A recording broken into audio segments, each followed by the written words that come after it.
I think these comments from Chuck Schumer are important because I want every Republican out there to realize that when the Democrats are winning, they are rubbing it in our face. And some Republican senators are now coming up and they are stunned. How dare he do this? You think we're still living in the same country, don't you? Senators from South Dakota, Senator Portman. You think we're still living in the 1980s where the Democrats actually want what's best for America? The Democrats want to destroy the country. We know this. This is not new stuff. It's not profound thinking. They want to see America completely obliterated, the Constitution shredded, and remade in their own San Francisco, Brooklyn, Malibu, Manhattan image, where there is no cultural identity, where you live in sexual anarchy, where private property is a thing of the past, and the ruling class controls everything. We know this. And Schumer is willing to get there. Schumer is willing to get it done. Republicans are not. Republicans are trying to protect a country that no longer exists. All right. That was, of course, our friend Charlie Kirk laying out some theories about sexual anarchy and how rich people in Manhattan and Malibu want to abolish private property. I've got to say, I probably shouldn't say this because I want people to be excited to tune in for it when it finally comes out in a couple weeks. But he wasn't nearly this entertaining when he talked to me. There was nothing like this. There was not a word about sexual anarchy. I didn't hear anything. He did not accuse me of wanting me in my Brooklyn and the rest of those locations he listed off, buddies. To wanting to destroy the country utterly.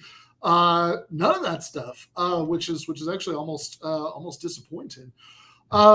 So, Jake, do you have any thoughts about this? What does sexual anarchy mean, and how does Charlie think that we're planning to impose it on him? I mean, I'm almost afraid to weigh in, but I would just say, it's funny because I live in Brooklyn.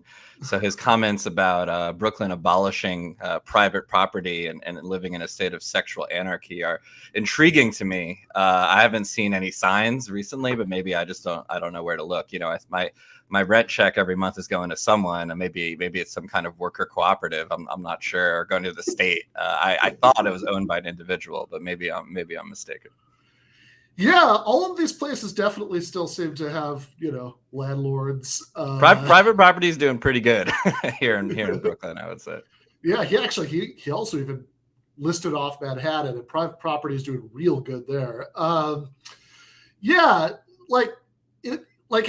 is interesting actually just to watch him be pulled in a couple of different directions at once there.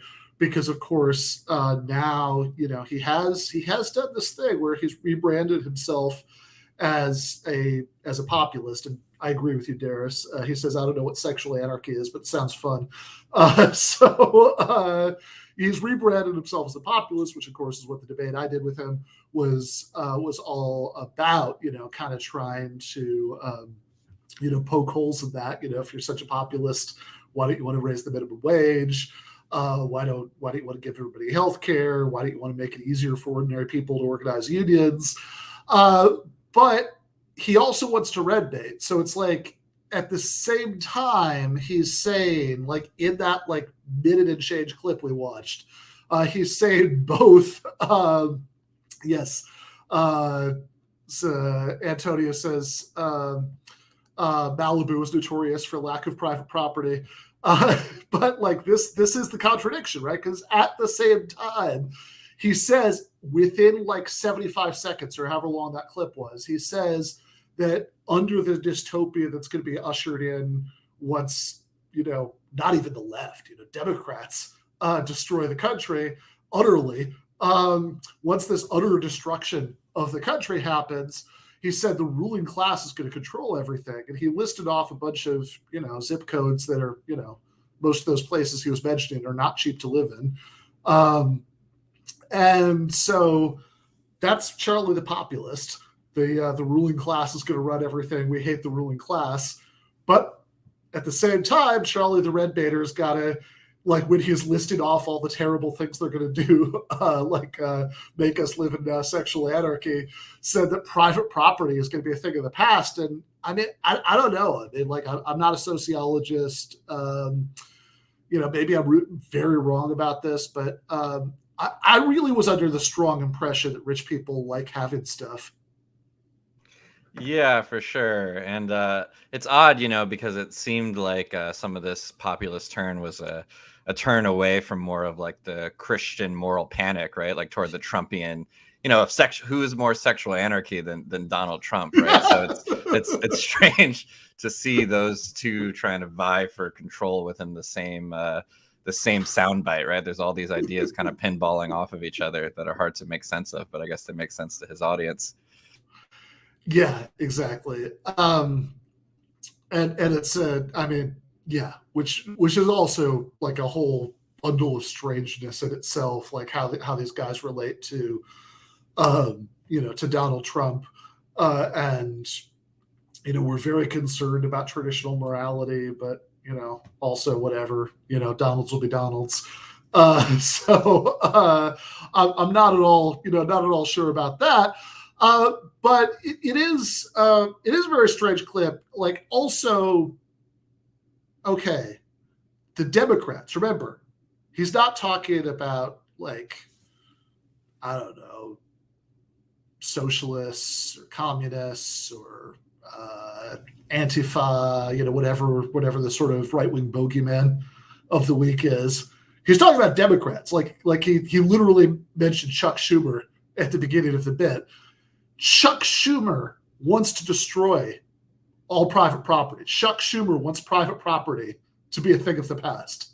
Like, just to review, for anybody who didn't watch this segment a couple weeks ago, this is the same Chuck Schumer who thinks that, well, look, I mean, if the Senate parliamentarian says that we can't raise the minimum wage to $15 an hour, within the reconciliation process, then what are we going to do? I mean, a staffer who we could fire at any time, and who has literally no power under the relevant Senate rules. It is true, by the way, I should do this correction for that segment. It was pointed out to me since then. The Byrne rules saying that things within budget reconciliation have to have significant budgetary effects is written into law at this point. But that only applies if the Senate chooses to have a filibuster rule, which they don't need to. And also, they get to decide what that means, the significant budgetary effects. Literally, the parliamentarian has no power, but they're pretending to be powerless in the face of this staffer that could be fired or overruled, and to not get a $15 minimum wage. And these are the people, the people who just, who just pushed through the extra $1 billion of funding for Israel for the Iron Dome, because like the $3 billion that we're already giving them for various other military needs isn't good enough, right? These are the people who are going to launch this revolution to make private property a thing of the past. And all I can say, man, it's like, anybody remembers the X-Files, the poster on Mulder's office. I want to believe, but I am just not confident that Chuck Schumer and the residents of Malibu and Manhattan are going to get the job done. Yeah, we'll get you there. We'll get you there. Fair enough. So later on in the show, we are going to have Matt Lech and David Griscom, the co-hosts of one of our favorite fraternal podcasts, Left Reckoning, on to talk about cryptocurrency. I'm pretty sure they'll tell us about their all the crypto they're holding and their investment tips and why they think it's the future of money. And in the philosophy segment with Jen. We're going to go back to Charlie Kirk to talk about some of the stuff that he said about social contract theory in that debate. And then in the post game, we're going to be joined by Jason Miles from This Is Revolution I'm very excited about this because I asked Jason late last week if he'd ever heard of Rod Dreher, and he said no. So we're going to introduce him to some of Rod's thoughts, which should be fun. But all good things in time. Before we get to that, a couple other things that I want to get to. So we mentioned the minimum wage earlier. And I just saw an interesting exchange about this happen last Friday on Twitter, started with former Labor Secretary Robert Reich, who tweeted this. Robert Reich says this is not complicated. If you can't afford to pay your employees a living wage, you do not have a viable business model. All right, pretty solid. I should say that Robert Reich was not nearly this cool when he was Labor Secretary in the Clinton administration. This is a more recent development over the course of his life. But, whatever. Current Robert Reich tweeting good stuff. Then he got a response from the Austrian economist and main, convener of the Soho Forum debate series, somebody I've debated myself, this libertarian Gene Epstein. And Gene replies to Robert Reich and says, consequences of this dictum: unemployment for millions who need work experience to enhance their job skills and earn that living wage. Shutdowns of thousands of businesses that serve the needs of folks who don't yet earn the living wage. And I wanted to make a few points about this because I think there's a lot of wrongness packed into this tweet. Like there are a lot of individual different things that are wrong with it. I just want to take a minute to talk about all of them because this is all of the misguided stuff that you're going to hear if you try to talk to a conservative or libertarian about the minimum wage. Not all of it, but most of it is packed into this tweet. So I guess to start at the end, he talks about those who do not yet make a living wage are going to get valuable work experience from it. And this is oftentimes the picture of how minimum wage jobs work that emerges from a lot of these discussions. Is you'll see people say, well, if they want to get better jobs, they should go to college, which 99.999% of people who've uttered that sentence are also against making college free or any kind of student debt relief. But like just factually, this is not who's earning the minimum wage, right? We have a little, neat little infographic for this. So it says who benefits for the Economic Policy Institute, who benefits from a higher minimum wage. In other words, who's earning less than what it would be raised to. What people think: teenager, works part-time, lives with parents, earning extra spending money. And this is the kind of image that emerges from Gene's tweet. So that people gaining valuable work experience. So later on, they'll get a living wage. The reality, the other side of the infographic, average age, 36 years old. 89% are not teens, right? So only 11% of people at minimum wage jobs, or at least less than the $15 are teenagers. 37% are 40 or older, 56% are women, 28% have children, 57% work full time.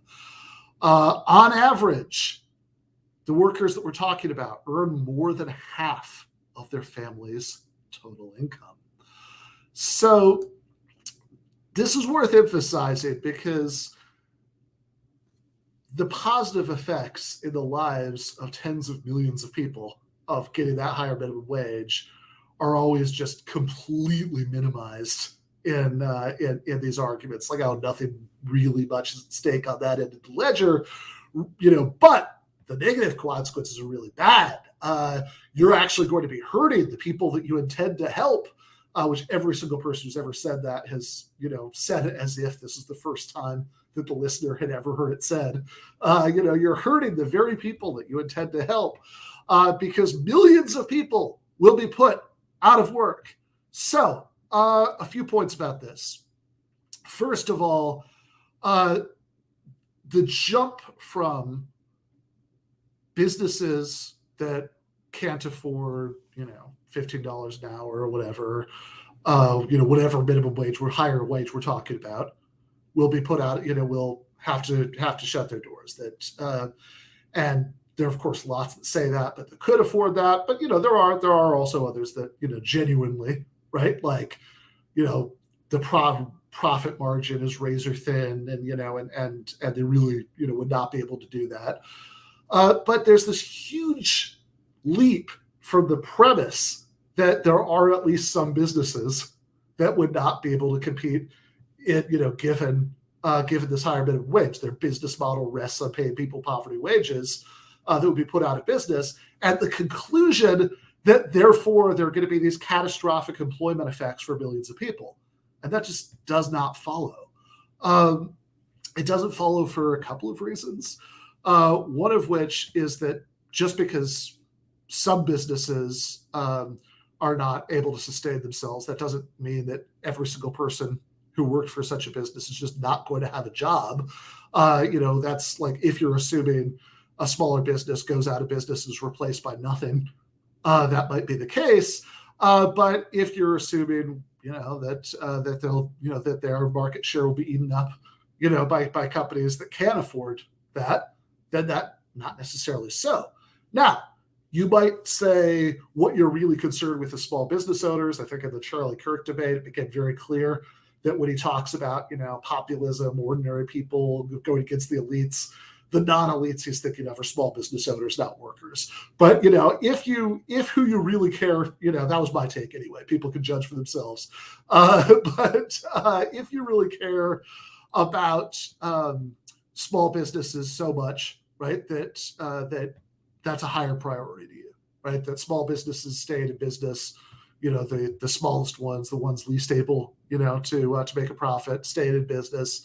If that's a higher priority for you than the welfare of workers, then okay, fine. But say that, right? Don't pretend that the issue is about workers, that you're concerned with the workers, when really your concern is with the small businesses. Just be real about what we're talking about here, and then we can have a discussion about that. Another point about this: if we've separated out those questions, this claim that millions of people are going to be out of work is extremely empirically sketchy. So there is, if you want to read a bunch about the research about this all at once, there is this.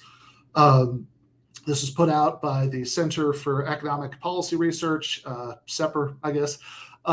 It's a paper from 2013 called "Why Does the Minimum Wage Have No Discernible Effect on Employment?" And of course, that's 8 years ago, but also, it's talking about decades of research that had happened up to that point. And I think since then, it's largely the same picture. That, there are individual studies that you can cherry pick, that show more unemployment as a result of certain minimum wage increases. That happens. It's, although sometimes, even with the same, Seattle, right? The city of Seattle, there are multiple conflicted studies about what happened there, for different universities. But a phrase that you're almost never going to hear from people who are pushing this narrative that millions of people are going to go out of work is meta-study.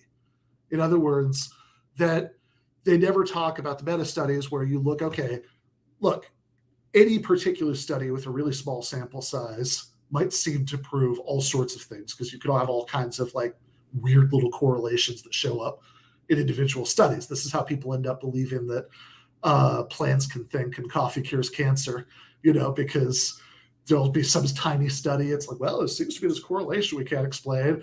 And then irresponsible science journalists play it up, and people end up thinking that on the other end. But what you really want to look at are meta studies where you aggregate information from a ton of different studies and see what on average it seems to show. And by and large, meta studies, since, there was this decades ago, there was this classic study, Card and Kruger, who looked at neighboring counties on the Pennsylvania-New Jersey state line. One of them had raised the minimum wage, the other one hadn't. And they seemed to show that there was not, in fact, any noticeable effect on like restaurant employment, which was something that was really predicted there. And in general, these decades of studies really cast a lot of doubt when you look at the meta studies. I mean, there are a few that it's super obvious that people have just cherry picked, like, here are the 7 that I like, because they show what I want. But generally, normal meta studies do not particularly support this claim. And sometimes you'll find people, the Congressional Budget Office said that it was possible that, $15, well, they said it would be anywhere from like 0 to, 3 million people would lose their jobs. They said most likely maybe around 1.3. I think if you look at those decades of meta studies, it's not clear that the Congressional Budget Office is right. But here's the most important point from my perspective. Let's say, for the sake of argument, they're right. Let's say, 1.3 million people, would not have the current jobs that they have if we raise the minimum wage. Hell, let's double it, right? Let's say, like 1.3 was their most likely number. Let's say 2.6 million people, wouldn't have their current jobs if the minimum wage were raised, and we're assuming here that the private sector would pick it up. Okay, well, one, what you have to balance that against are huge improvements in the lives of tens of millions of people who are earning less than $15 an hour right now. And, it seems like that alone, there's a reasonable, like, I think that alone is fatal to the idea that it's just straightforwardly, unambiguously true that you're hurting the people that you want to help. But also, hey, all right, let's say 2.6 million people. You don't think that there's enough to do to have public works programs to give 2.6 million people jobs? Like transitioning to a green infrastructure, building, highways, et cetera, et cetera, et cetera. Opening up a bunch of new post offices would be nice.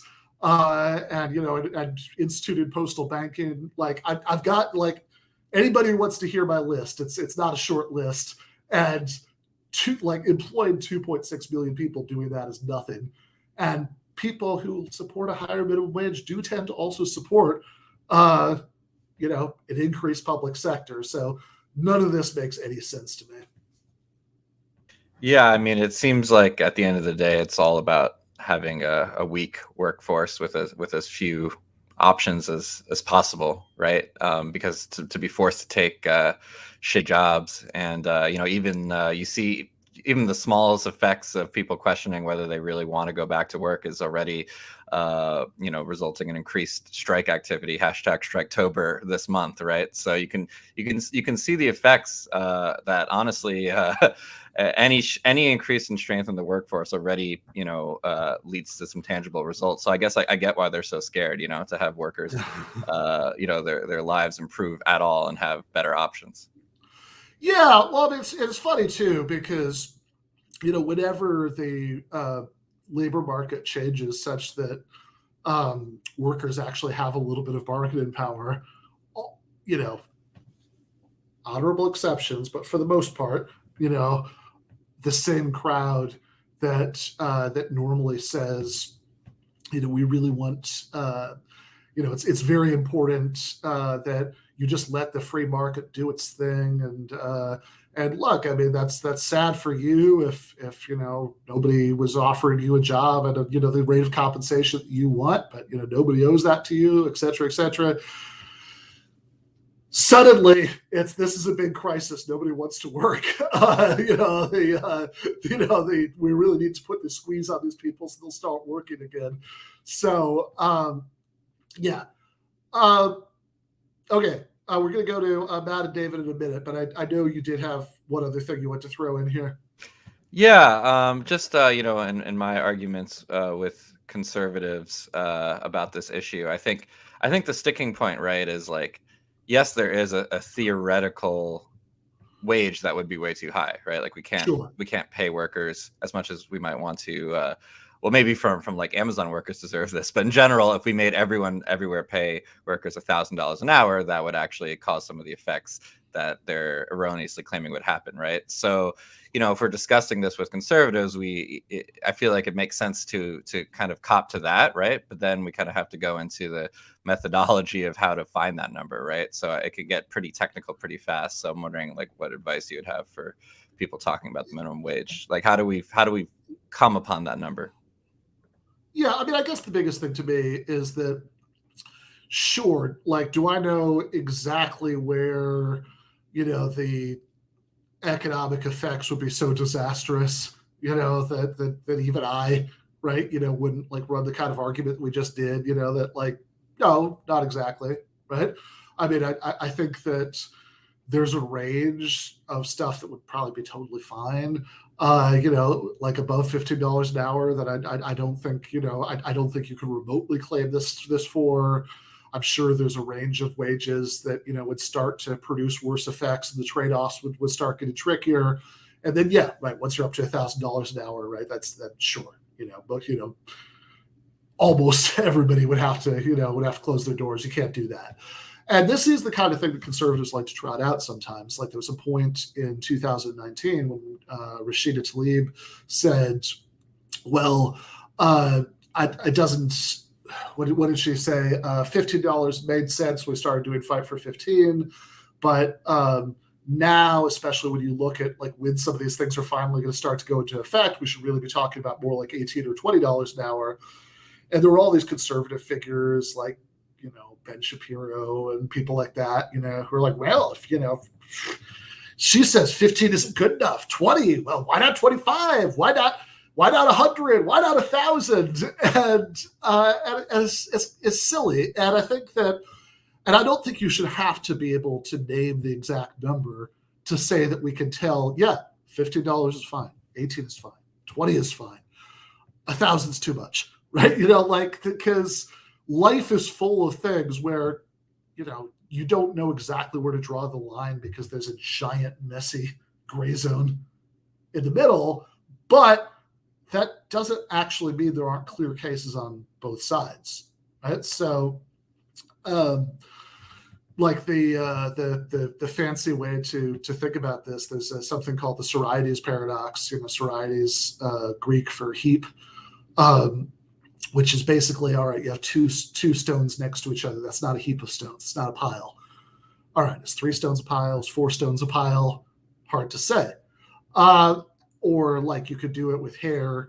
Usually I use myself as an example, but I actually had a haircut recently, so it's not nearly as, as big as usual. But you start out with somebody who has as much hair as I usually do, and you say, all right, clearly not bald. If you take off one, and then you have somebody who has 0 hairs in their head, clearly bald. All right, take the person who has 0 hairs in his head. We add a hair. Is he still bald? Yeah. The way we use the word bald, sure. He's still bald. 1 hair is not enough to make you not bald. How about 2? How about 3? How about 4? Well, none of these seem like they should, that seems silly to say 3 hairs. 3 hairs is consistent with being bald. But 4 isn't, right? That seems ridiculous.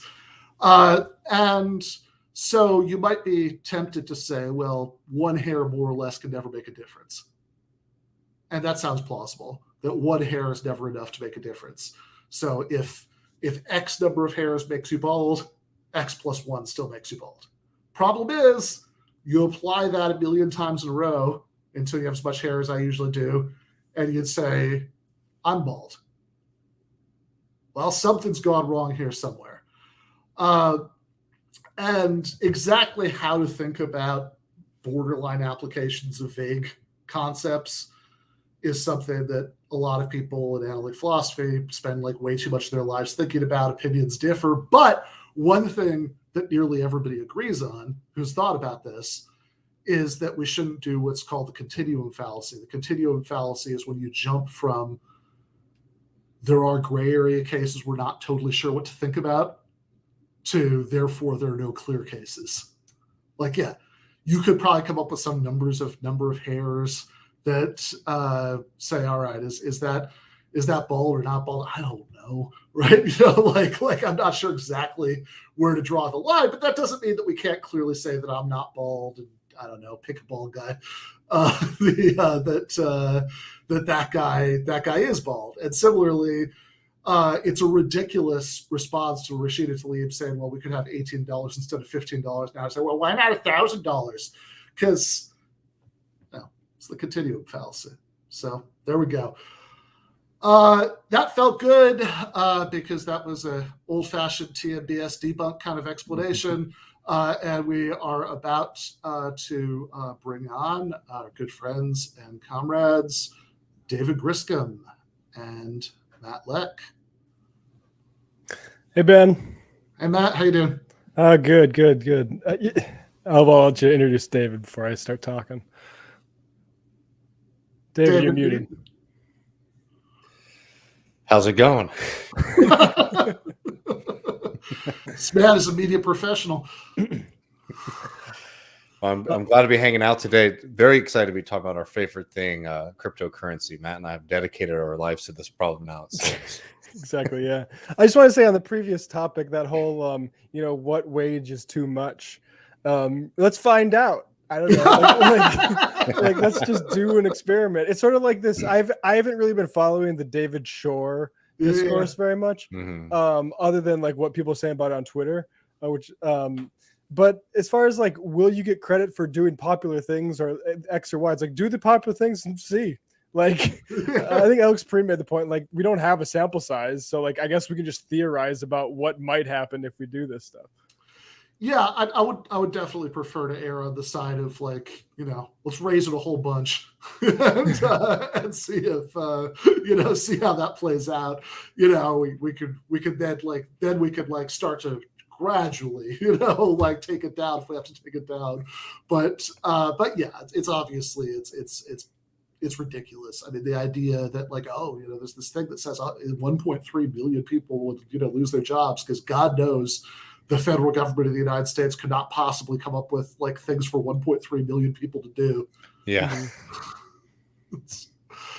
So that minimum wage thing was based, was originally based on a tweet from Gene Epstein, who's somebody that actually debated back in April of this year.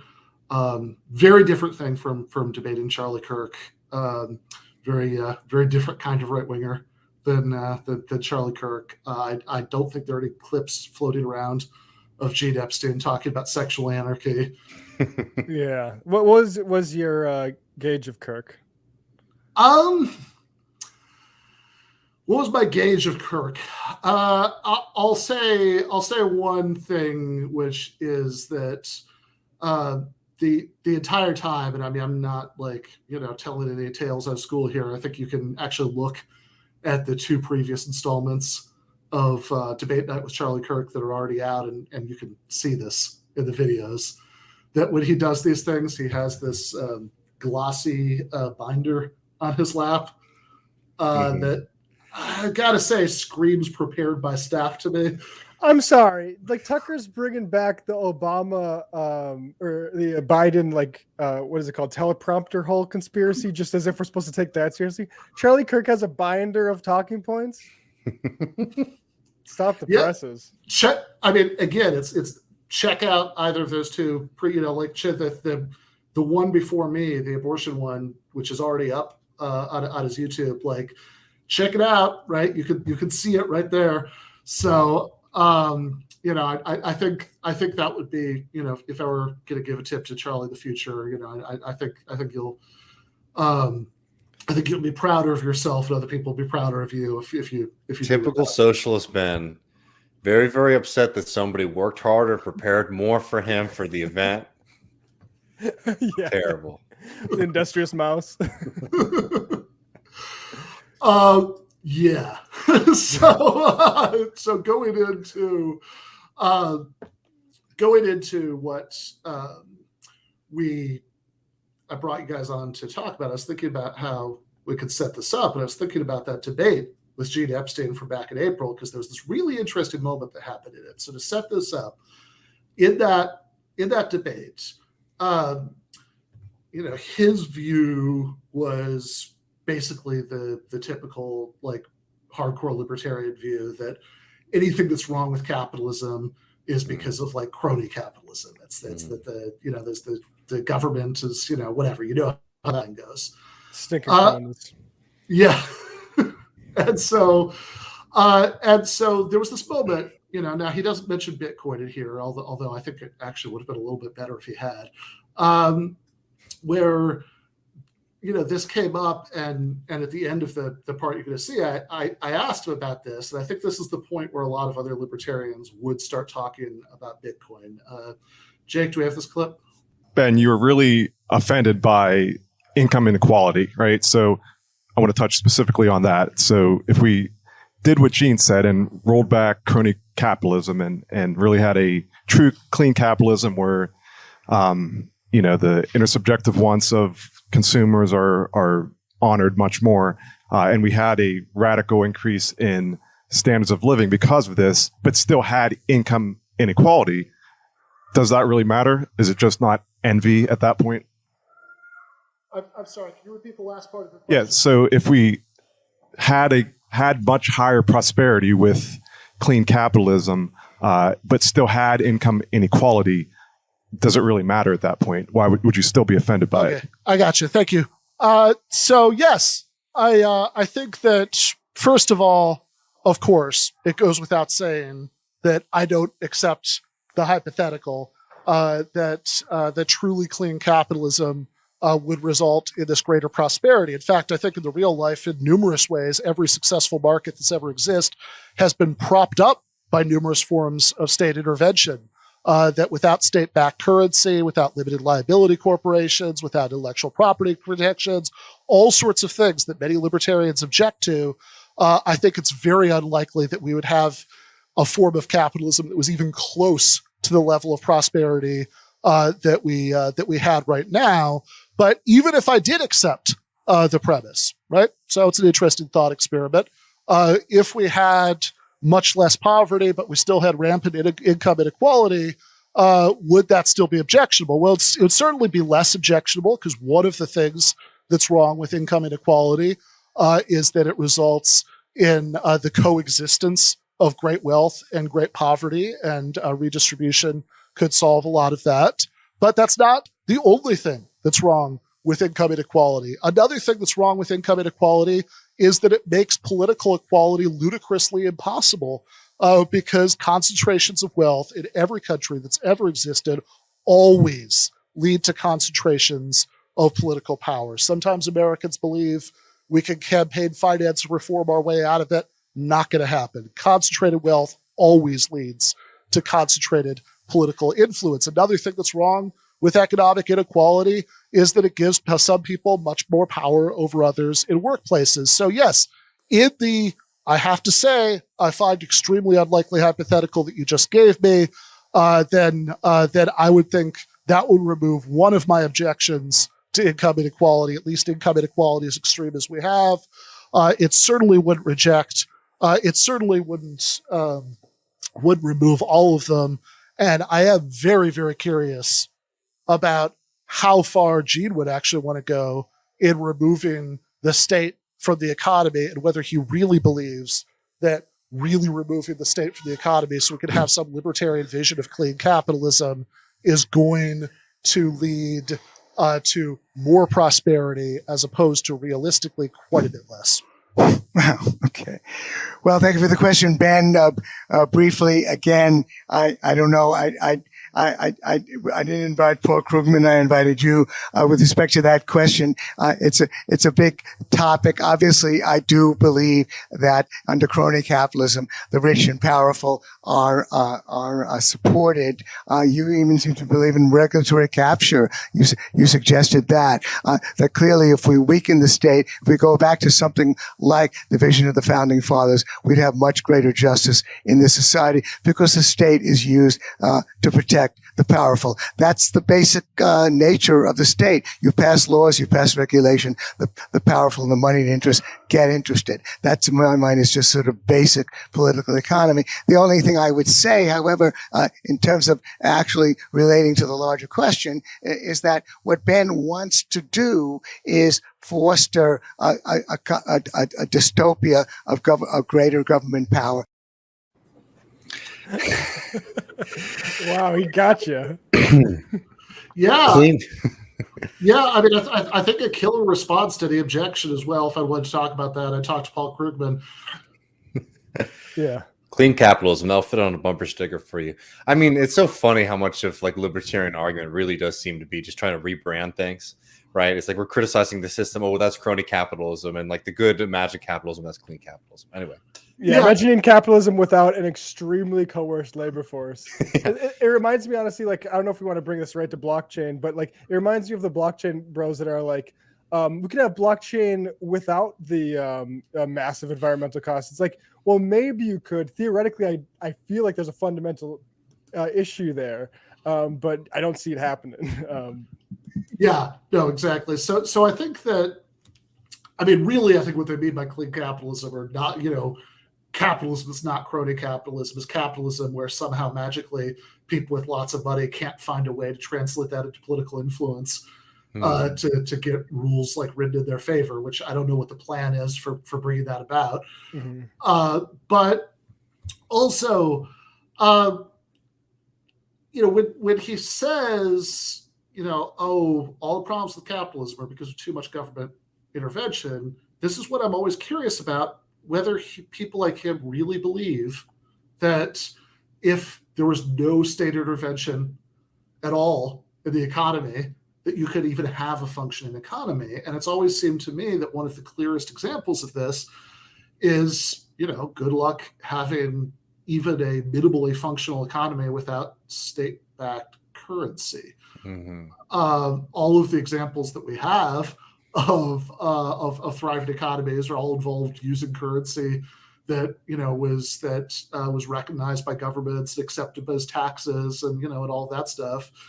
But so it seems you can have a certain amount of economic activity with like the barter system, but I'm pretty skeptical that's going to be anything like a sort of thriving, complex, modern economy. But now a lot of libertarians think they have a good answer to this because it turns out we don't need this ridiculous government fiat currency to do economic transactions. In fact, we could just have Bitcoin or other cryptocurrencies, and that like privatized money will work just as well.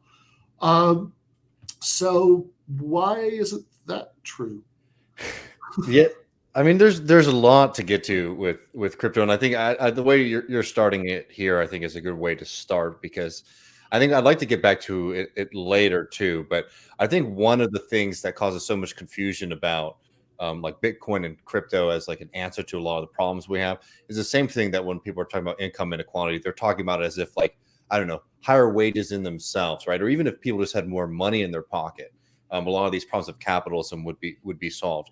I just put a pin in that for later because I do think it's like a lot of the hopes that people have about crypto are this kind of hope that we can escape like the labor problem. And I'm sorry to tell you right now that like, no, like things need to get done. We need to like allocate resources and things like that. That's a very important part of an economy. And I think, I don't know, so much of our discourse just completely ignores that part, right? Even the way we talk about income inequality, it's like how much money do you have in the bank, right?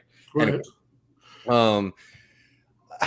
the question of like private money versus state money has a long history in this country. And maybe let's just start as to why, like, we make the point a lot on when we talk about crypto is that in another scenario, a lot of the people who are advocating, the libertarians in particular, who are advocating for crypto, they would just be gold bugs. Like, this is old school, right? Yep. So we moved in this country, and we had a few different kinds of currencies in the United States. And it's also very funny that your interlocutor in that last debate was talking about the founding fathers, because read the Federalist Papers. Like, the vast majority about that is trying to set up more and more government intervention in the economy, not less. I mean, Hamilton was really pushing for a highly centralized economy. But here's the thing: private money doesn't work, right? We've had bank money.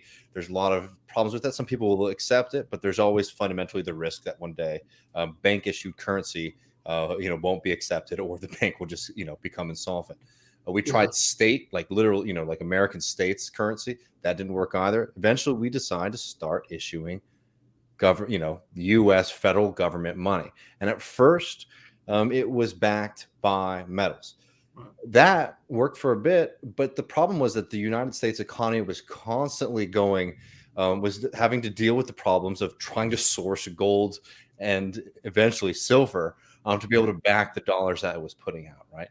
That created a kind of absurd, it was a kind of absurd task for a government at a certain point to be like, okay, we need to acquire as much gold as possible. And it also creates a problem for the economy as well, because prices are constantly changing, right? Which is why, like, if you read the Thomas Frank book from last year about populism, like the farmers, started the People's Party, like those price changes, because of the problems created by having a gold standard, were one of the main things they were upset about, and so the moderate populist position was we could at least also have silver, to like brain in this problem a little bit. Like, at least we have a bigger supply of metals. And then like the really radical out there populist position that would get you the 19th century, version of, well, you don't understand economics, would be, well, we don't actually need to have it backed by metals at all. It could just be fiat. And honestly, and there were actually plenty of the more radical populists were actually quite adamant about the idea of fiat currency as well over any kind of monetary currency. And I think this is actually kind of tragic, and it's an important moment to actually learn from, because the populist movement was really great for a lot of reasons, but it is the same kind of fault that, especially in the United States, that we fall into, is that, like, if we only changed bank policy, if we only changed currency, then a lot of these problems would go away. It's like, no, unfortunately the problems are much deeper than that, and that's that's capitalism, at large. So, like, the problem, like the populist movement, like, we eventually incorporate silver as a back. And by the way, just people are interested, I'll do this really quickly. People were interested, it was because we were finding a lot of silver. So silver was really, really cheap, so that you could make the money supply bigger. And that would help out basically farmers who are having to go into debt at the beginning of the season, right? But eventually that, like, demand gets incorporated into the state, and it doesn't solve the fundamental tensions within capitalism. But anyway, and then eventually we move to fiat currency, right? Which is a currency that is not backed by precious metals. And I should say, by the way, just on that point about if you solve all the problems, just by attacking one of these nodes, I think it's bad enough when you're at least talking about like policy, like changes at the level of what the laws are, as in like moving away from the gold standard. But it's much worse, and this is maybe we'll get into this a little bit later, but like. With the sort of left or leftish, cases, or or even like the sort of, not necessarily left, but sort of hippie-ish cases, for crypto. I think a lot of it is, well, you hate the banks, right? So we could do something about bankers by taking them out of our transactions, and among other things that are wrong with that, I think that there's a persistent delusion that you can escape from the problems of capitalism not by like political struggle and like taking over the society as it currently exists, but by just sort of like retreating into your own little alternate society, and that never works. Is crypto libertarian MMT? Maybe. Or some form of, I mean, at least more people are making money from it, I guess. But the same obsession with like with the, like I've got the big magic bullet, it's that if you just think about money the right way, everything else will follow, like I think a lot of at least pop MMT, and crypto enthusiasts, there's some overlap there. Right. I don't mean to, no offense to the MMT folks. Don't get on me for that. We can hit at them too. But like the thing is that, I know. This really hits on all things, and I'm just going to say, Ben, prepare yourself, because Matt and I have done, I think, 4 like long segments on this, and everyone's always mad because you leave like one thing out, or like, because the thing is with crypto is it touches on so many different things. I think starting from like the larger scale, like we're doing right now, is really important. Then we can get to all the stuff that everyone's going to get worked up about us for glossing over in this quick history, right? But I think that a lot of these problems do come out of the fact that most Americans don't really, we don't really think about money that much. We don't really understand central bank policy. And like the general inclination of most people is correct, right? That these are corrupt organizations that screw us over.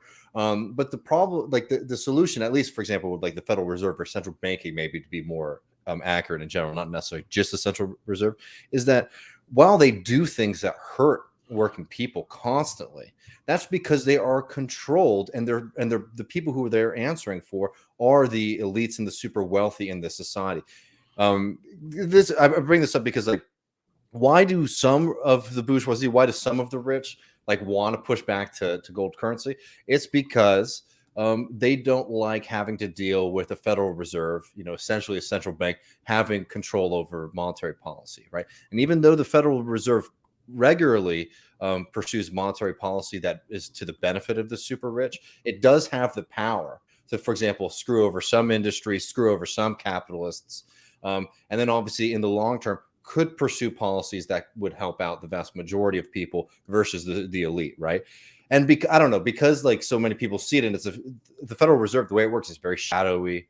It's strange. Most people don't understand its machinations, right? You basically get like these big pronouncements from it every, once a year.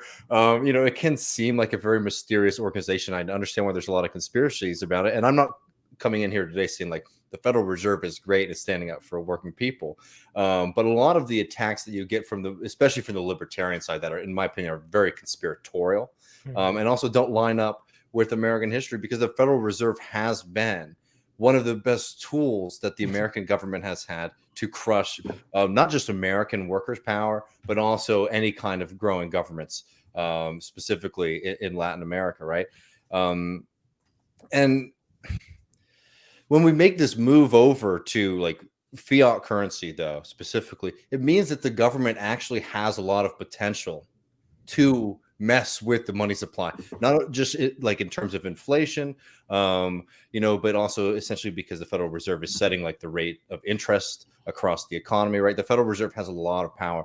And for people who are like hardcore libertarians, frankly, a lot of rich folks, this is a threat, not just to their ideology, but they're worried about what could be done with it, right? So this is why there's always been like this kind of anti-fiat currency from like the right, and there's always been a desire to pursue private money amongst the right wing and capitalists. But the problem is implementation of it and acceptance, and they haven't found any way to do it, which is why right now there is such a fixation on crypto and Bitcoin.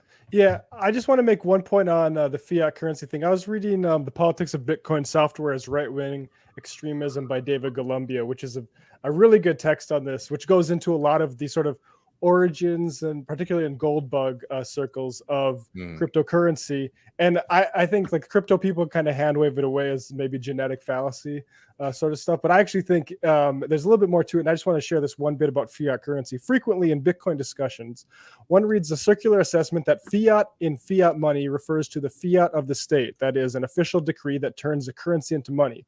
While there's an element of truth to this, it does not reflect the history of the usage of the term fiat money. Since money is inherently a creation of the state, regardless of whether it is based on a token of intrinsic value, even a gold standard would be fiat currency according to this definition.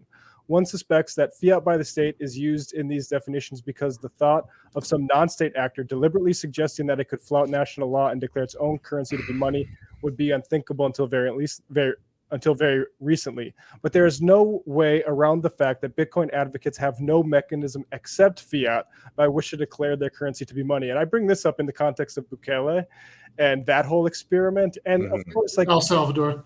Yeah, it's all just, it's all marketing, which is fundamentally why I would like to take this opportunity and give them an argument to say, like, this is the retirement of me talking about Bitcoin. Well, I mean, we've had these aspirations, David and I, for a while, but until it goes from Bitcoin is doing this or crypto is doing this, from crypto could, it could help the next strike wave. It could help this or that. Do it.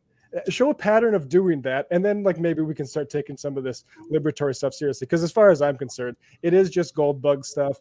It is the marketing. It's all like, yeah, look at El Salvador or look at Walmart's now buying into blockchains. Like that doesn't prove that it could be useful to the left. And also, what came of that? Yeah, so there are two issues. One is usefulness to the left, and I do want to get into that a little bit, right? Because I think that a lot of that does come down to like when I look at like people writing up like left cases for it, right? I mean, I see words like mutualism and cooperative movement and stuff set off some alarm bells for me, because it's like, yeah, this is that delusion that you can do away with the present society, not through political struggle within it, but by exiting it. And I don't think that works. I mean, like I think cooperatives are nice.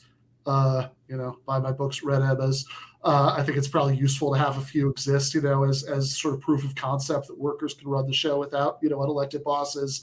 But like, you're never going to get out of capitalism for a variety of reasons by retreating from it. And there are a few, sort of concrete things that people bring up as like potential good uses. I'm pretty skeptical. For example, there was the story in Al Jazeera that was posted a little bit ago about PayPal discriminating against Palestinians. Rights groups PayPal and discrimination against Palestinians, and I saw somebody not even going to name the person, I think he's a good guy, but like I saw somebody posted this and said, oh, well, this seems like something that Bitcoin could help with. And I thought, well, no, right? Because like even in the United States, there are all of 3,000 merchants in the entire country, most of them not very big, that accept Bitcoin as a form of payment.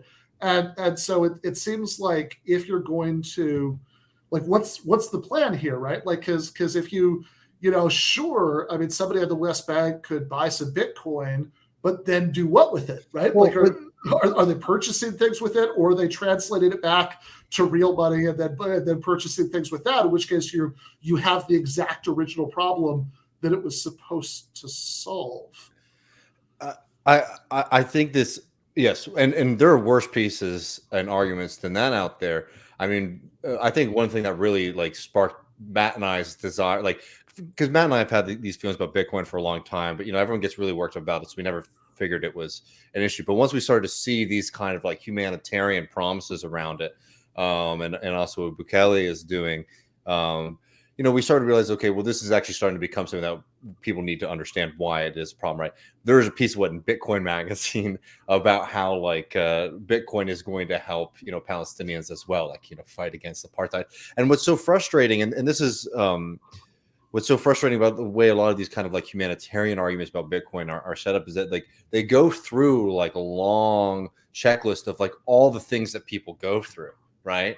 Just like, they're talking about the blockade and like, the fact that people can't come in and out, the checkpoints in Palestine, and, the insecurity that comes with, living in an occupied place that can be bombed at any time by an extremely powerful military, right? And you were like, wow, yeah, this is it. And then they're like, okay, well, the solution to this is like cryptocurrency.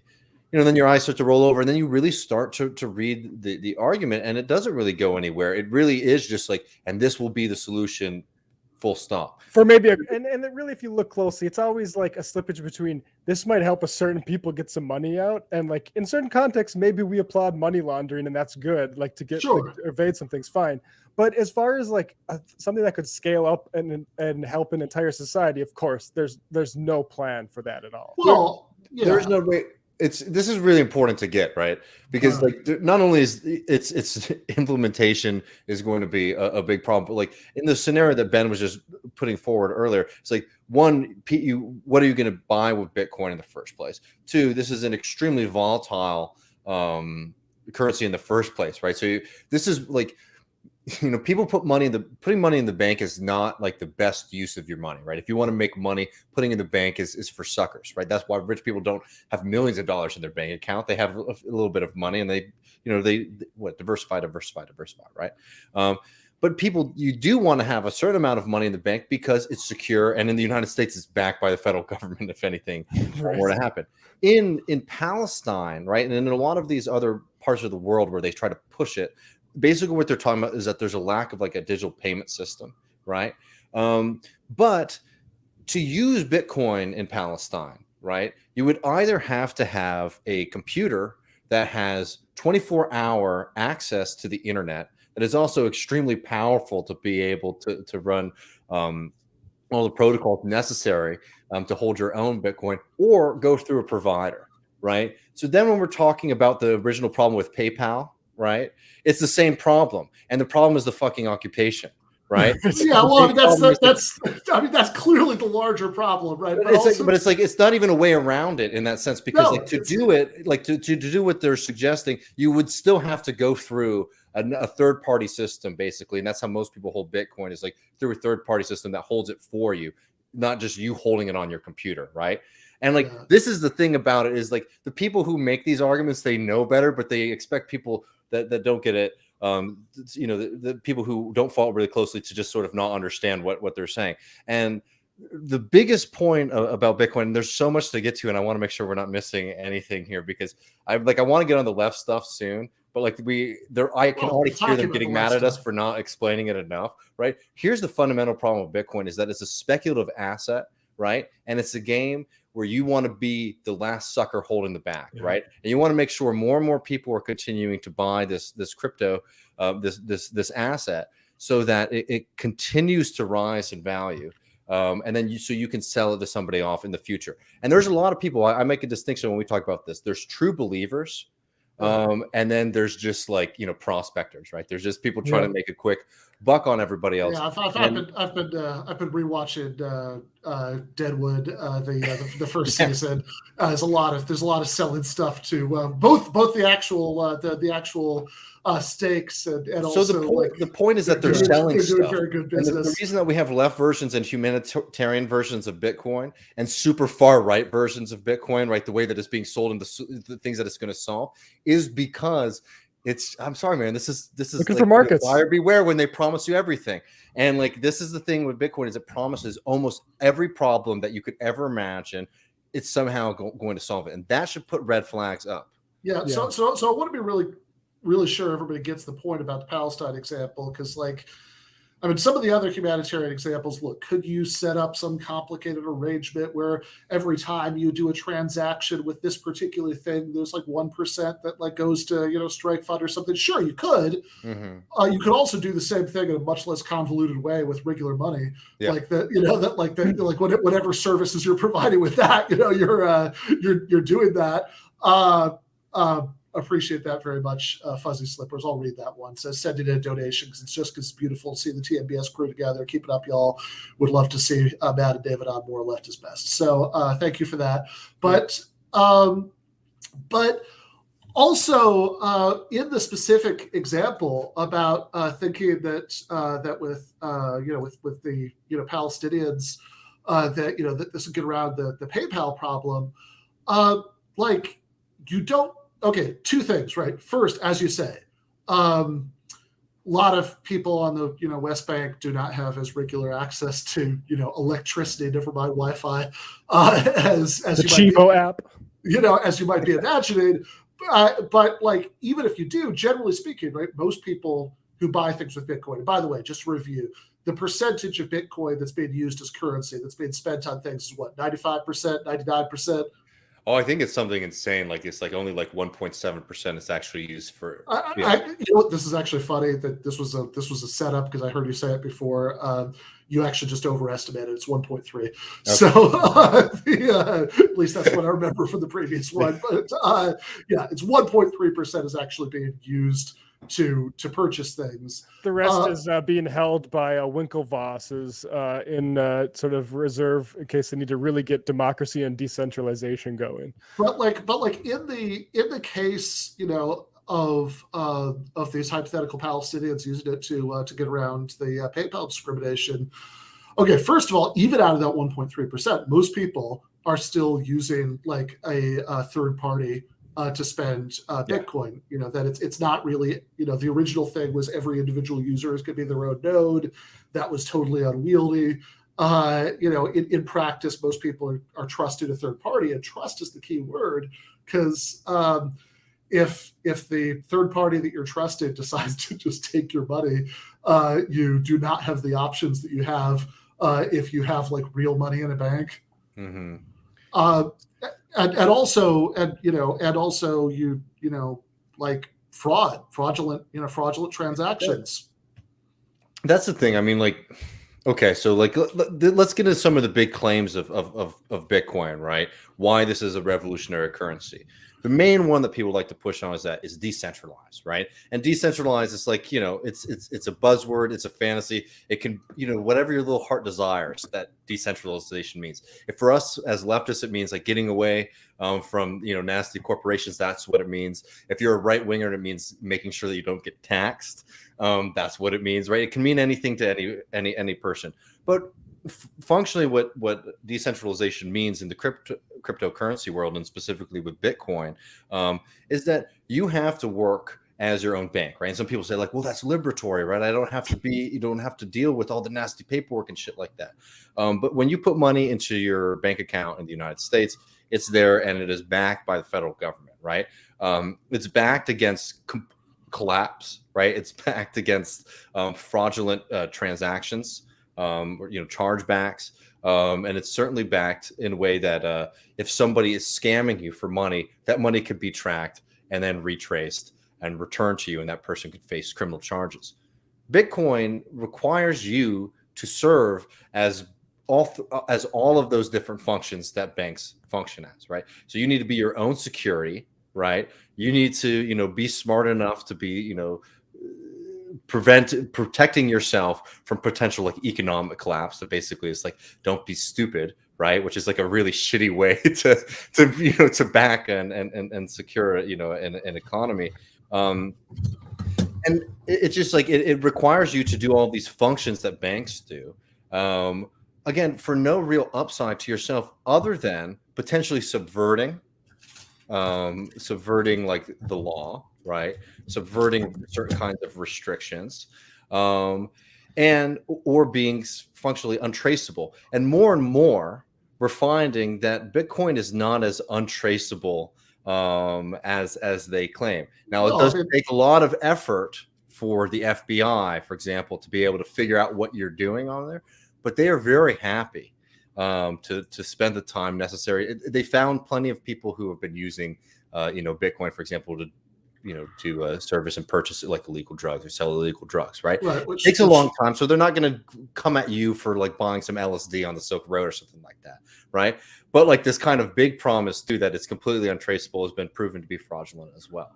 Which is, yeah, I mean. And that's not the thing that would be attractive to me in the first place, but it's just like, these are the big claims about it. It's like decentralized, but that means you have to be your own security, and then also like your own like OPA research, right? You always have to be working to be one step ahead of the people who are following your trail as well.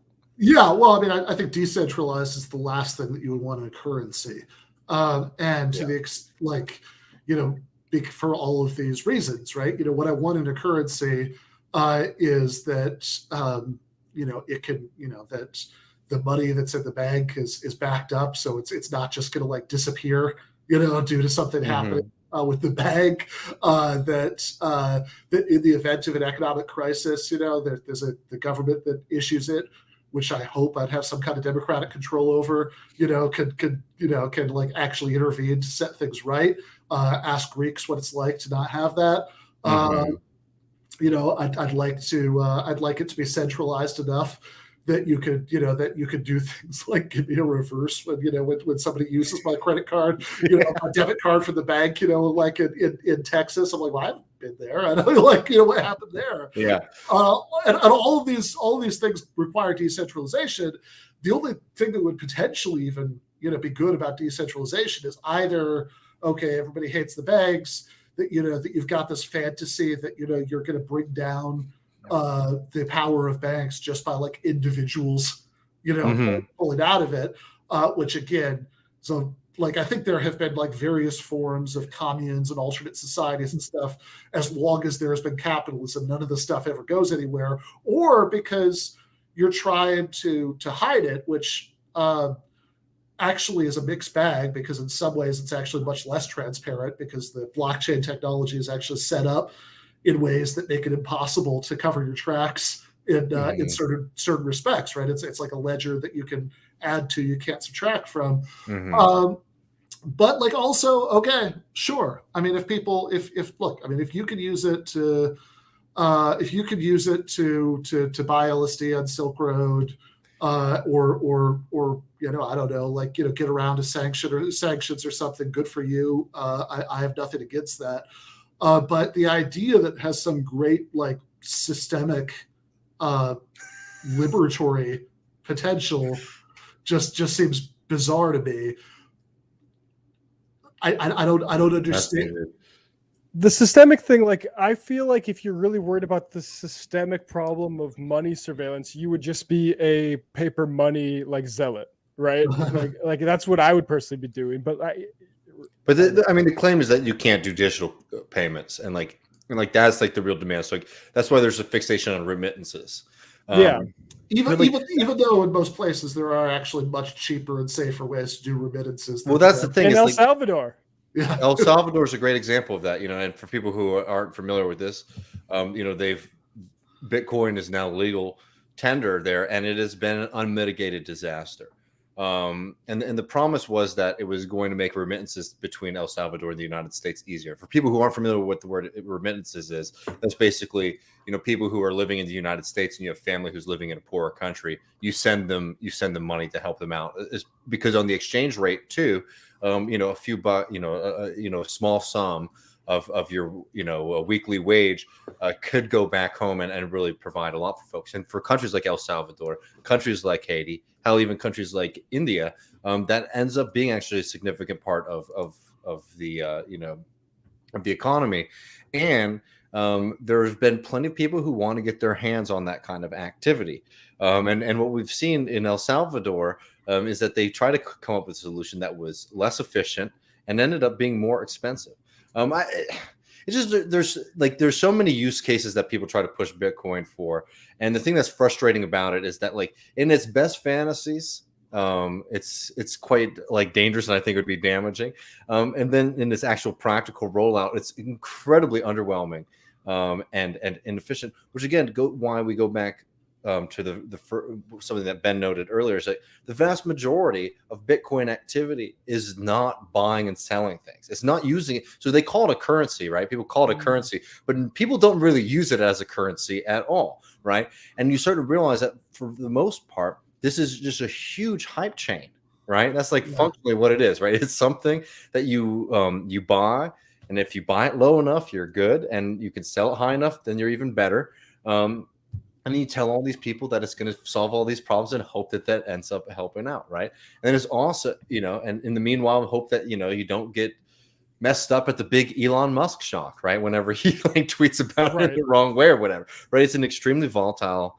I don't like to use the term currency because I just really functionally like I do not consider. Yeah, I mean, to the extent that's used as a currency, though, it is extraordinarily volatile in ways that go back to what we were saying about the gold standard, because the thing that was bad about the gold standard is intentionally replicated in the design of Bitcoin, but actually much more so because there's no gold at the end of the chain. Exactly. So you can't like at least when there were these crises in 19th century America, I mean, at least you had the option out there that you could like set up an expedition and go gold and like mine and like find some more gold and add it to the currency. Whereas as Bitcoin enthusiasts never tire of pointed out, there is a fixed supply. You know, there are no Bitcoin mines to find more Bitcoin in. So the thing that's after a certain point, I mean, they're still producing them today. Yeah, but they said there's only ever going to be a certain like what's I can't remember the number off the top of my head. I should have had it in my notes, but yeah, no, I mean, like no, for sure. Like it's pegged. Matt, did you not put that in David's binder? Yeah, exactly. No, I mean, like there's no doubt about it. That's a really important point. It's like there is like an actual end as part of the system, which means that the currency is always going to be fluctuating in value, right? It's always going to be moving, right? Again, which makes it extremely insecure. And for people who are curious, like Bitcoin mining as a process, and Matt might be best at sort of like talking a little bit about that if you'd like the process behind it. But Bitcoin mining itself, right? How new Bitcoins are created is an extremely, extremely wasteful of energy process, right? People focus a lot about how much energy it wastes, and that's very, very worthwhile. I mean, it wastes more energy than entire countries. But one thing that's also notable is the amount of e-waste that it creates. The average Bitcoin transaction has something like 272 grams of e-waste per transaction. For people who aren't familiar with e-waste, I mean, that's just basically like actual physical computer equipment that, breaks down, right? Then it's basically trash. So per transaction, and for people who are familiar, like an iPhone is like 140 grams, right? So like every time they're doing these transactions, they're creating all of this e-waste. And I'm just saying, like, if you are somebody who believes that this is a system that you want to see implemented on a global scale, right? Imagine, the chaos that would ensue if every time I bought a latte, right? I don't buy many lattes these days, but a beer maybe is more applicable. Every time I bought a beer, we're wasting essentially 2 iPhones worth of, creating 2 iPhones worth of e-waste. I mean, it's unbelievably impractical. And again, the goals that they're pursuing, they're not valued enough or important enough to be willing to make this, this trade-off.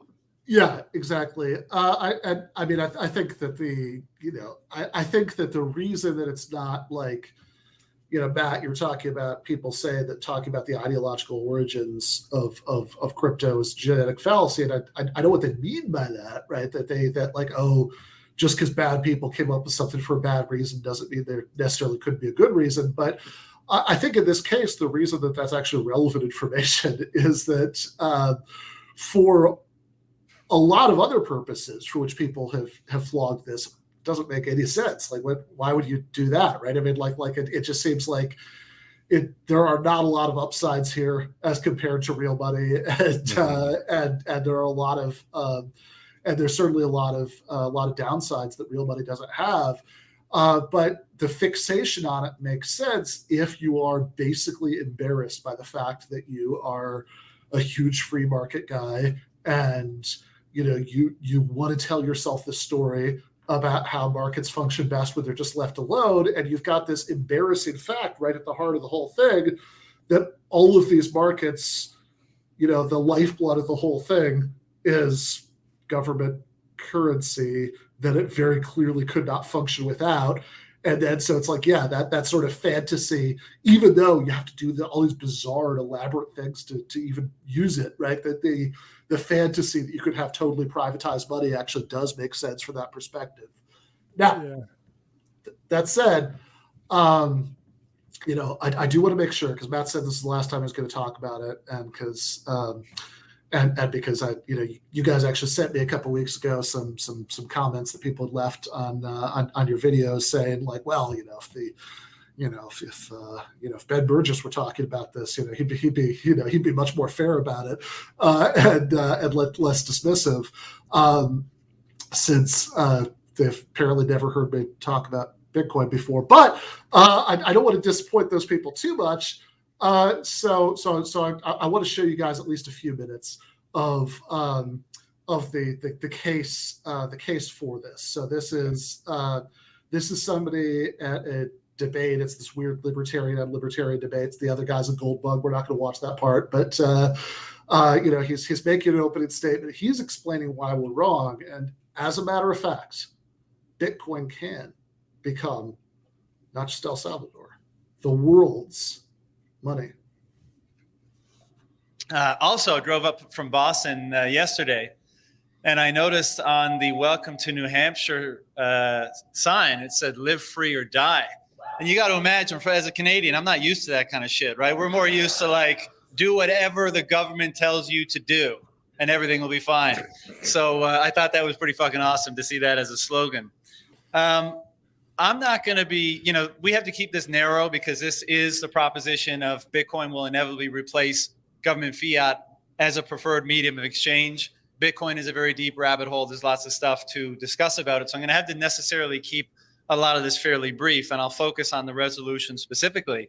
I'm not going to be talking about Austrian economics today or quoting dead Austrians or any kinds of economists, actually. And that's because I don't think it's necessary. Bitcoin is money, and money is something we interact with on a daily basis. And so I think money is a very intuitive thing. It's just not something that people have had the opportunity to actually think about because we've never really had a choice. You use the government fiat or else. But now we do have a choice. And what this is fostering is a tremendous explosion of people that are for the first time thinking about money and asking these questions about what makes a good money and what money should be and what money shouldn't be.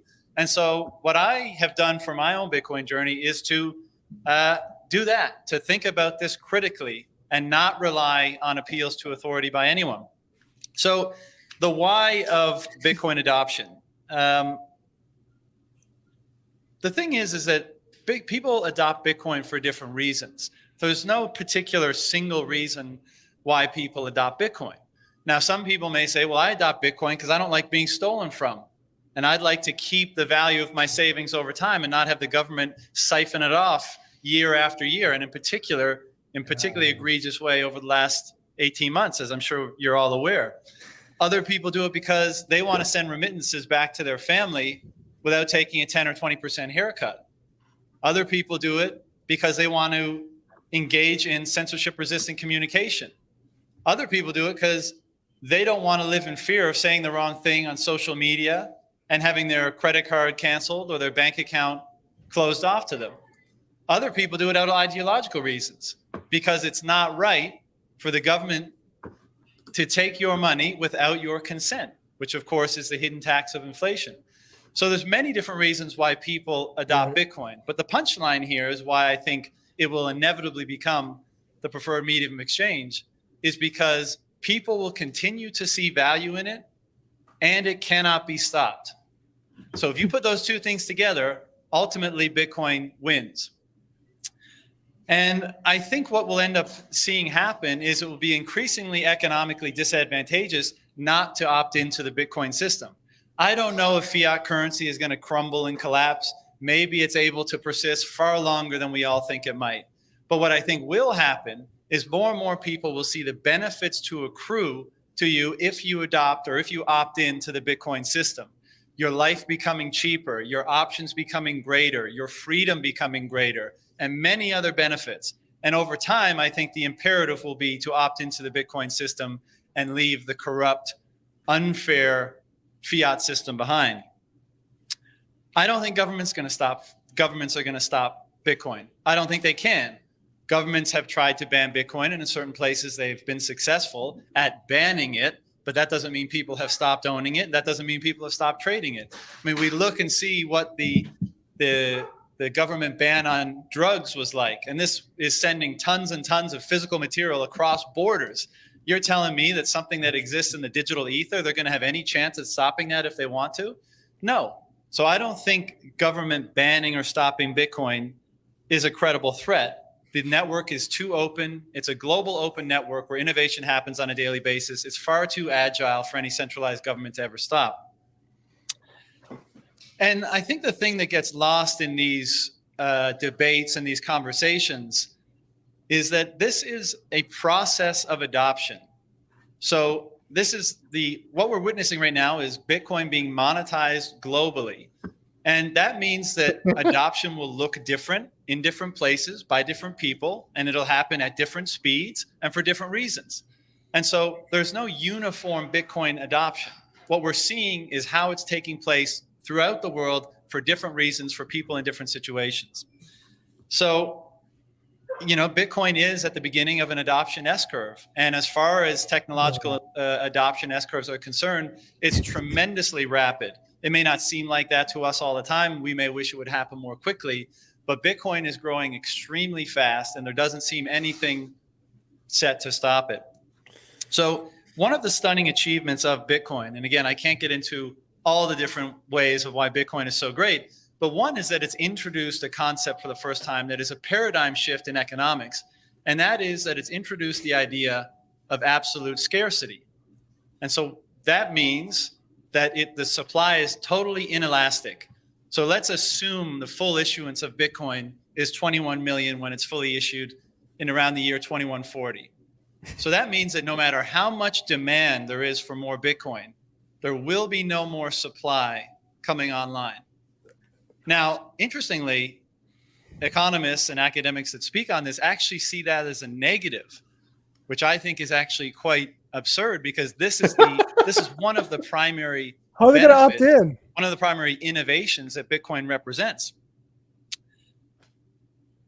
And the reason why, just flip the notes here, is because we've always had to work with a money that does not reflect what it is we're actually trading. When we commit ourselves to create value, to work, what are we doing? We're sacrificing our time. Now, in the world of every good up until Bitcoin, if there was more demand, there would be more supply, right? But now we exist in an environment where no matter how much demand there is for it, there's no more supply. And the only other thing that has those characteristics that we engage with or that we experience on a day-to-day basis is our time. No matter how much we want more, we're not going to get it.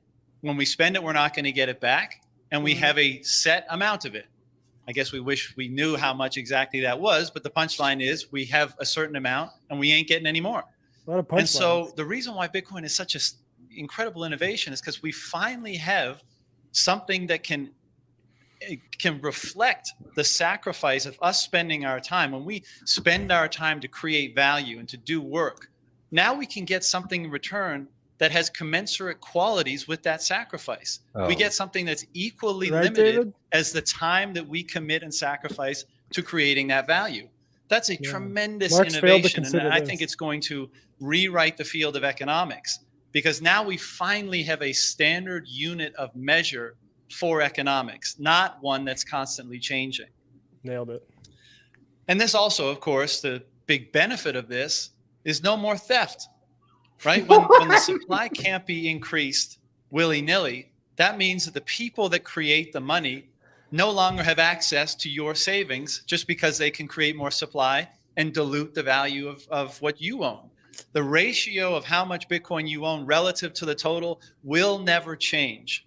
And that is an amazing thing. Now, as I said, some people think that that is actually a drawback. Mhm. And one of the reasons why they cite that as a drawback is the influence on prices. And they say, well, it's too volatile for pricing. We need stable prices. And I actually think this is a leftover from the central banking era. Stable prices is a misguided objective. What you want is pristine prices. Why is that? Well, what are prices? Prices are meant to be Like a information porn star. regarding the preferences of the market actors. And so when you hold constant the supply of a money, that means that all the changes in prices are reflective of changes in preferences of market actors. Again, we've never had that before, but it permits pristine information to the market. And the more pristine the information the market has, the more it's capable of More meeting the pristine, wants that's a of market participants and properly and efficiently, most efficiently allocating the resources that that market has. Oh my God. There's so much, and I want to hear the prompt, Ben, but I just want to say, specifically in the last bit, it's like you can see it's just like there's so much branding in it, right? Like pristine prices, right? It's like, I don't know. You're being sold something when people start talking like that. That's not somebody thinking about the economy, you know, right? That's somebody trying to make you buy shit from him. Well, my favorite part of it is that I think there was a part in the middle where he endorsed the labor theory of value. That was good. That your time that you spend working is the foundation of economic value. I think he said that.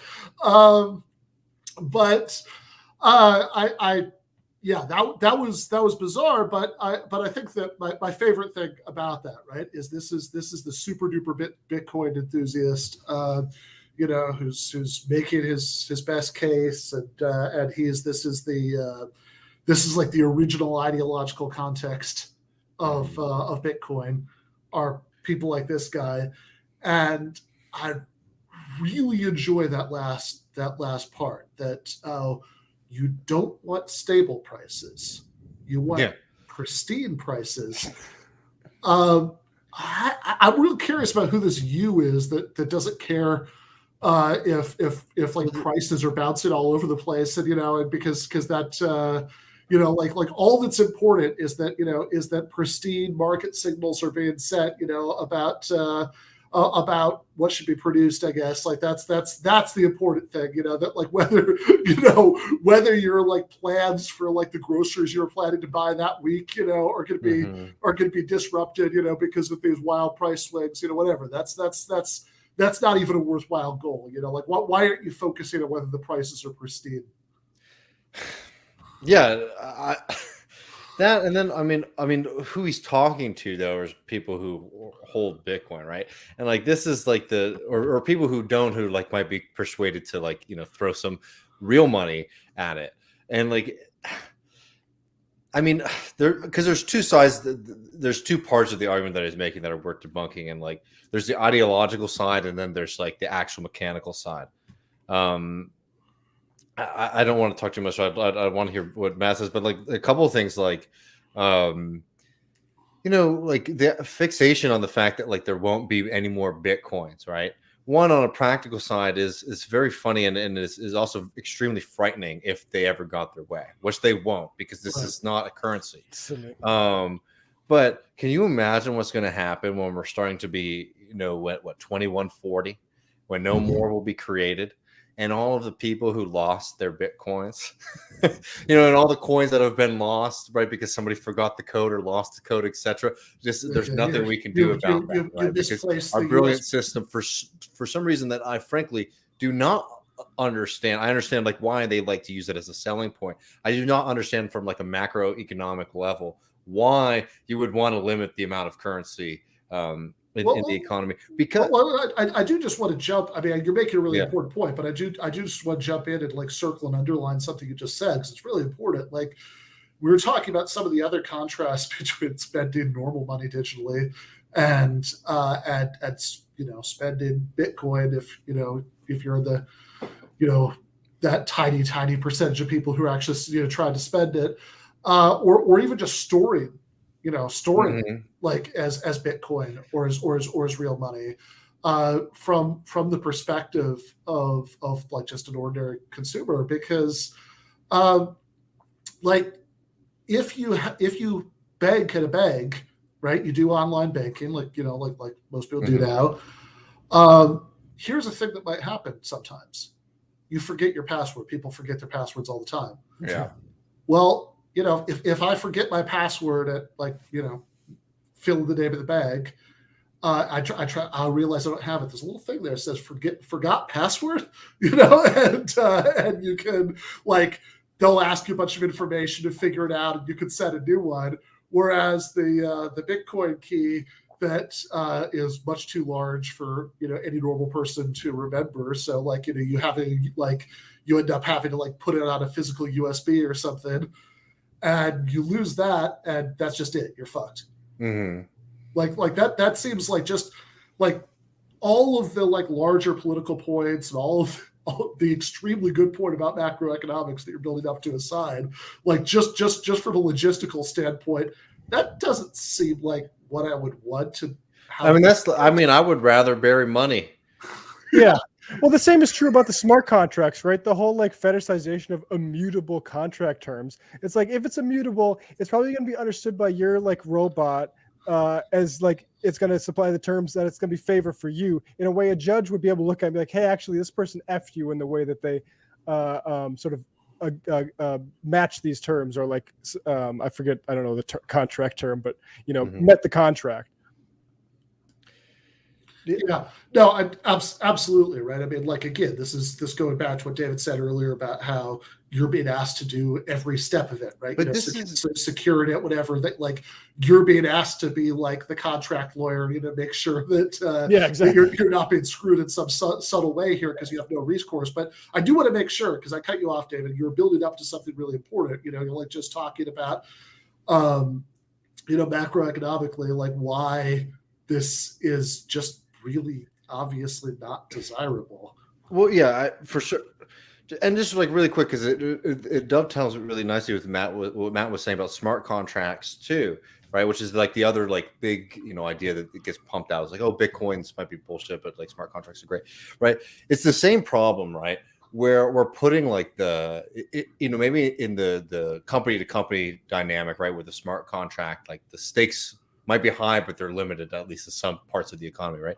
We're putting huge decisions that we make as a society, right? And frankly, like I'm a socialist, and what that means to me is like I very much believe in like democracy and like people's power, and I want us to have the ultimate power over society, and not to just have certain things just cloistered off from our ability to be able to touch or change immutable shit like contracts or money, right? And so it's funny when you hear his arguments, right? We can talk about the remittances in a second, but he's talking about taxes, right? When government takes your money without consent, right? So this is why libertarians love it, because the idea that they can hide money from the government. But the other and free capital too, right? Which is like trying to protect yourself from capital controls. But the other thing that they're really fixated on is inflation, and this is what Ben was noting earlier. Which is like the big like bugbear, the big thing that they sort of sell is like, well, this is the problem with fiat currencies, that their inflation can happen, right? Well, one, towards the end of that conversation, he's talking about what limited currency is going to do to prices, right? It's going to make them extremely volatile, right?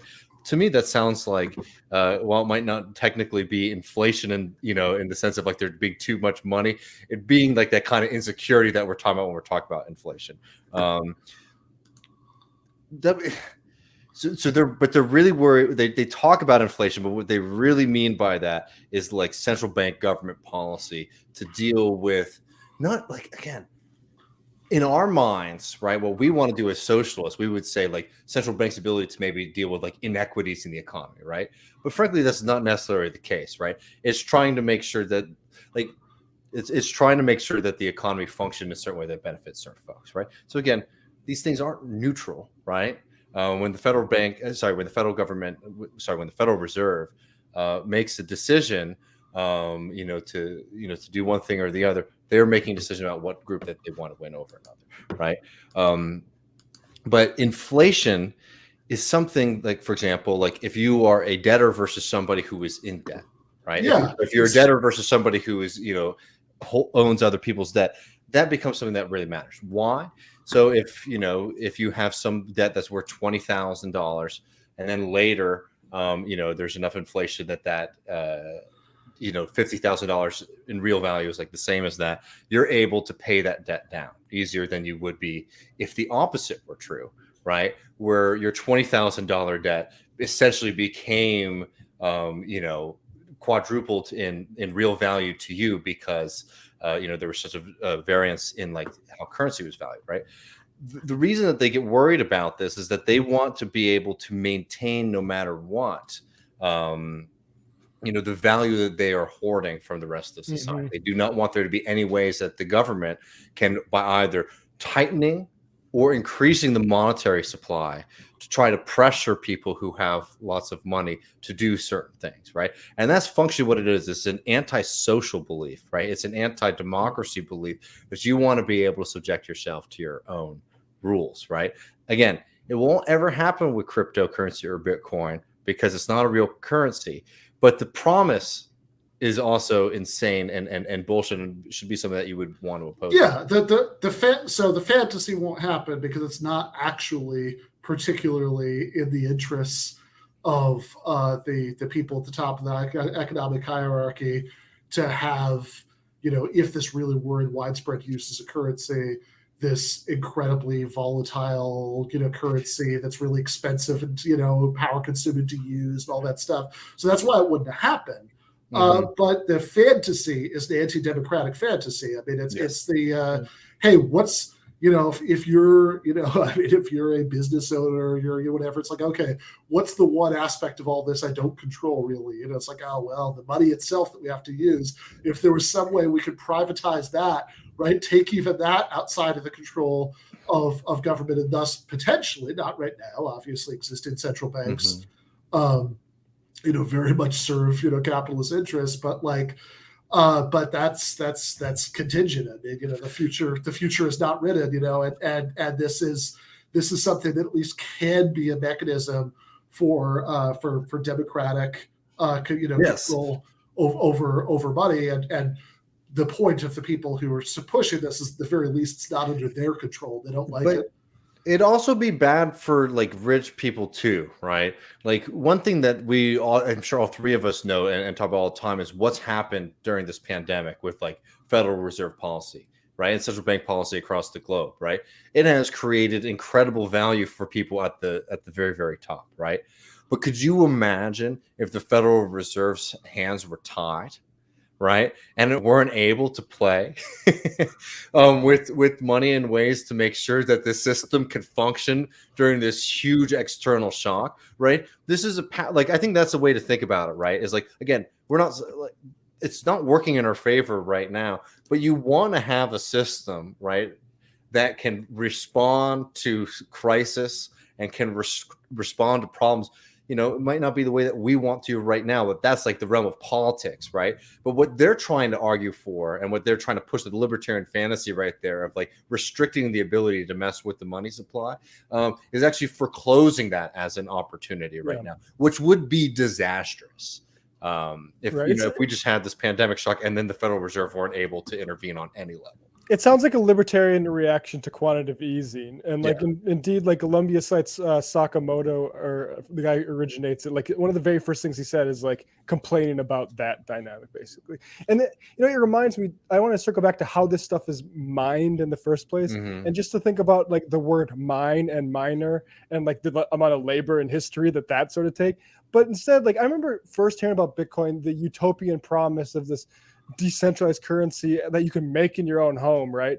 And I realized well, I don't have a computer that can do that, so I'm out. I'm not involved in this utopia, right? Instead I need to make a capital investment in a graphics card. And even at this point now, that those aren't powerful enough to really make a dent, so you need to buy even specialty stuff. So these are all capital investments that people are using to make these things. The entire idea that this is in any way decentralized is ludicrous. It's just centralizing into a different type of capitalist, basically. And it's hyper and the actual mining facilities are geographically centralized, primarily where money is cheaper, right? This is not something that at this point, the process that is entailed in mining is not something that people really can do in their basement. It takes very powerful machines and a lot of energy to cool those down so they don't spontaneously combust. Right. Yeah. All right. So I think the remittance thing, I think we largely covered earlier, but maybe the thing to emphasize. It'd be nice if it did. I mean, that was the thing with going into El Salvador. That was frankly that made me double take. I'm going to take a look at how does this happen, because it's like the thing we're talking about. If you can get money out of a casino, do it. This can't possibly scale up, in my opinion, because even the capacity that El Salvador is operating at now is it's like clogged, right? But Mhm. if you were going to do this for an entire country, it seems to me like the problems with the proof of work energy consumption just scale up indefinitely, and those are still unaddressed. And it's like, well, maybe we'll be able to address those in the future. Well, you don't even have the good part happening yet. So Yeah. why do we tolerate the bad shit? Like you haven't even proved the remittances thing. But yeah. Yeah, I mean, again, right now, I mean, if you have good internet access, etc., there are vastly more efficient and cost effective, right? I mean, in the video we watched, the Bitcoin guy was talking about you don't want this big haircut. Well, like it is cheaper right now to do remittances in other ways, In right? the traditional ways that they're supposed to be better than. Yeah, that and like most of these things, it's like, yeah, like there's no. It seems like most things that are hypothetical good things that could happen with Bitcoin, again, with maybe the exception of buying drugs or or a few things like that, like are all things that like, yeah, you could maybe do that, but like you could also eliminate a couple steps and just do it with money. I mean, like whatever, go back to the Palestinians, whatever, like on the other end, right? Like the whole problem with PayPal, discriminating against Palestinians is that, well, PayPal is something a lot of people will accept as payment, right? Like once you've transferred the money in Bitcoins, you have to then get into something else that people will accept. So it's just the same thing, except if you want to go through Bitcoin, you've got to add these extra steps, and the extra steps that you're adding are places where you're extremely susceptible to fraud and theft and, the just extreme volatility of this asset. Yeah, and again, you're still trying to transfer Bitcoin over into, into an actual currency on the end, right? Like people aren't, for the most part, are not going and buying things in Bitcoin. They're transferring, fiat currency into Bitcoin, and then on the other end, transferring it back out. So again, it's just like this whole process that is frankly unnecessary, extremely wasteful in terms of energy. And then on the other side too, it's like, again, if this were to be actually implemented by governments, it would be disastrous. Capitalism is a growth system, right? We create value every day. The value in society, the value in the globe increases constantly. So why you would want to attach that growth to a system that has a specific peg on how much currency is going to be available is just ludicrous. To me, again, I'm a socialist, so I want to break out of the system because I think that the models that we have don't work. But if you want to have any kind of stability in the future, you wouldn't want that. But again, like I think the people who understand it enough maybe to see what that end world would be like, again, they wouldn't be living in it. But who I think the idea is that, like, well, we would be the ones who own the stuff, right? Which is no different from how most capitalists think. And that's the thing about Bitcoin and why it's so fascinating to me is that every old scam, right? Every like old thing, like all the things that we've created regulations around have been sort of just recreated in a new version with Bitcoin. I mean, and even when you expand past Bitcoin, like look at Tether right now, which for people who are unfamiliar is what they call stable coin, right? Which is supposed to be like tied to actual currency, and that's where it derives its value and it's supposedly more and more secure.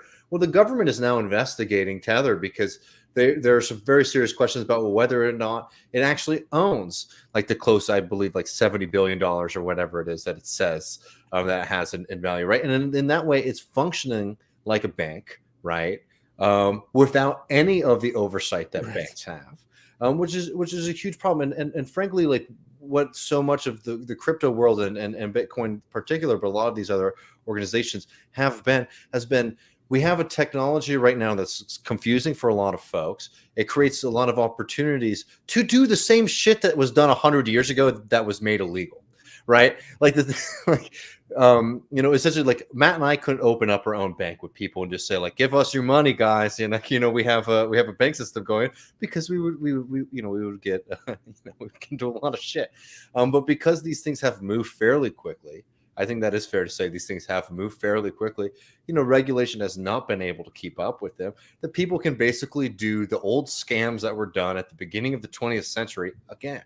And I think more and more we're going to see those things coming down and being exposed as such. Yeah, I mean, well, also, I mean, I think oftentimes like the different technology is used as an excuse to, to let things slide out of old regulation. The same way that, like what Uber what Uber does is not new, right? I mean, that's the employment model lots of people were essentially on in the late 19th century. That's very true too. Or it's like Amazon doing company towns. I mean, I think you can make a larger point that this is a great example of how so much technology has been implemented to like recreate old dynamics of capitalism. Yeah, but then it's like, oh well, see, this are new problems from new technology, nothing we can do. It's like, well, you can, right? I mean, if you can legally stop, people from opening, the bank of Matt and David, without the FDIC insurance and all that stuff, then you could also do the same thing, for the equivalent here. You could stop Uber, from doing casual employment. You've chosen not to. I think is the takeaway here. All right, guys, this was tons of fun. We will, and I know there are people out there who are thinking, oh, but like you didn't talk about the other uses of this blockchain technology to do this or that or the other thing.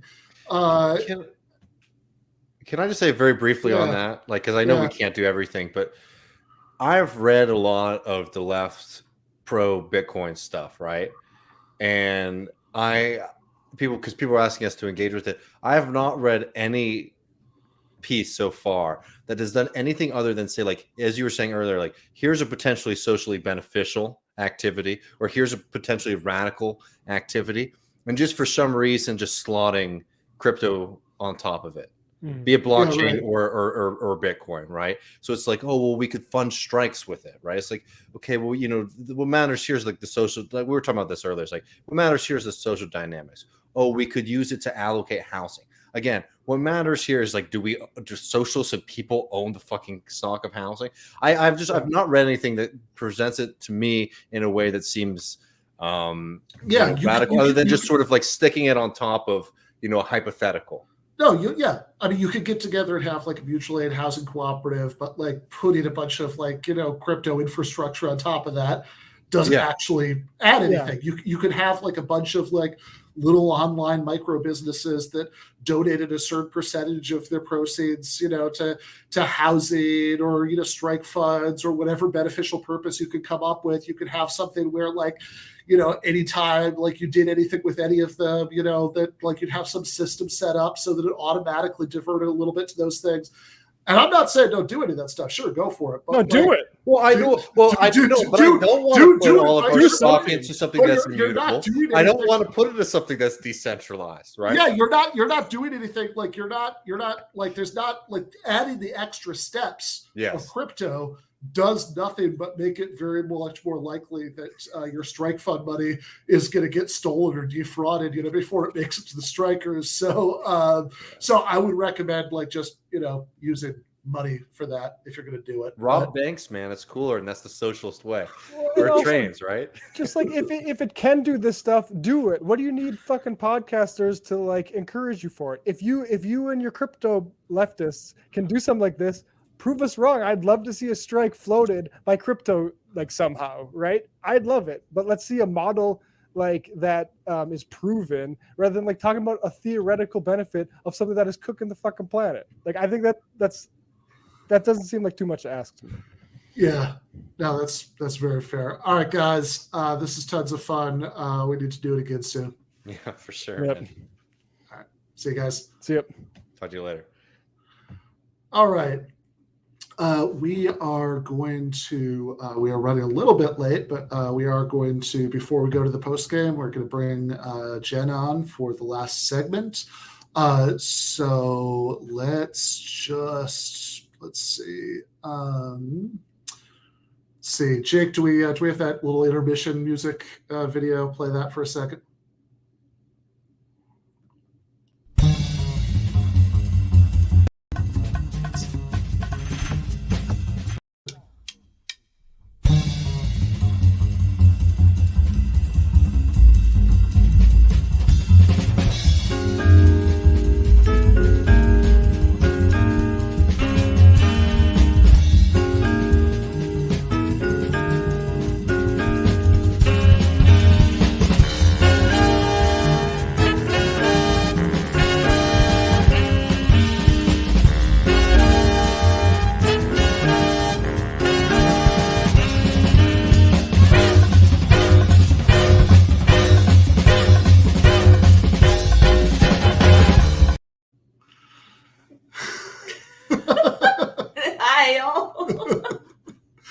All right.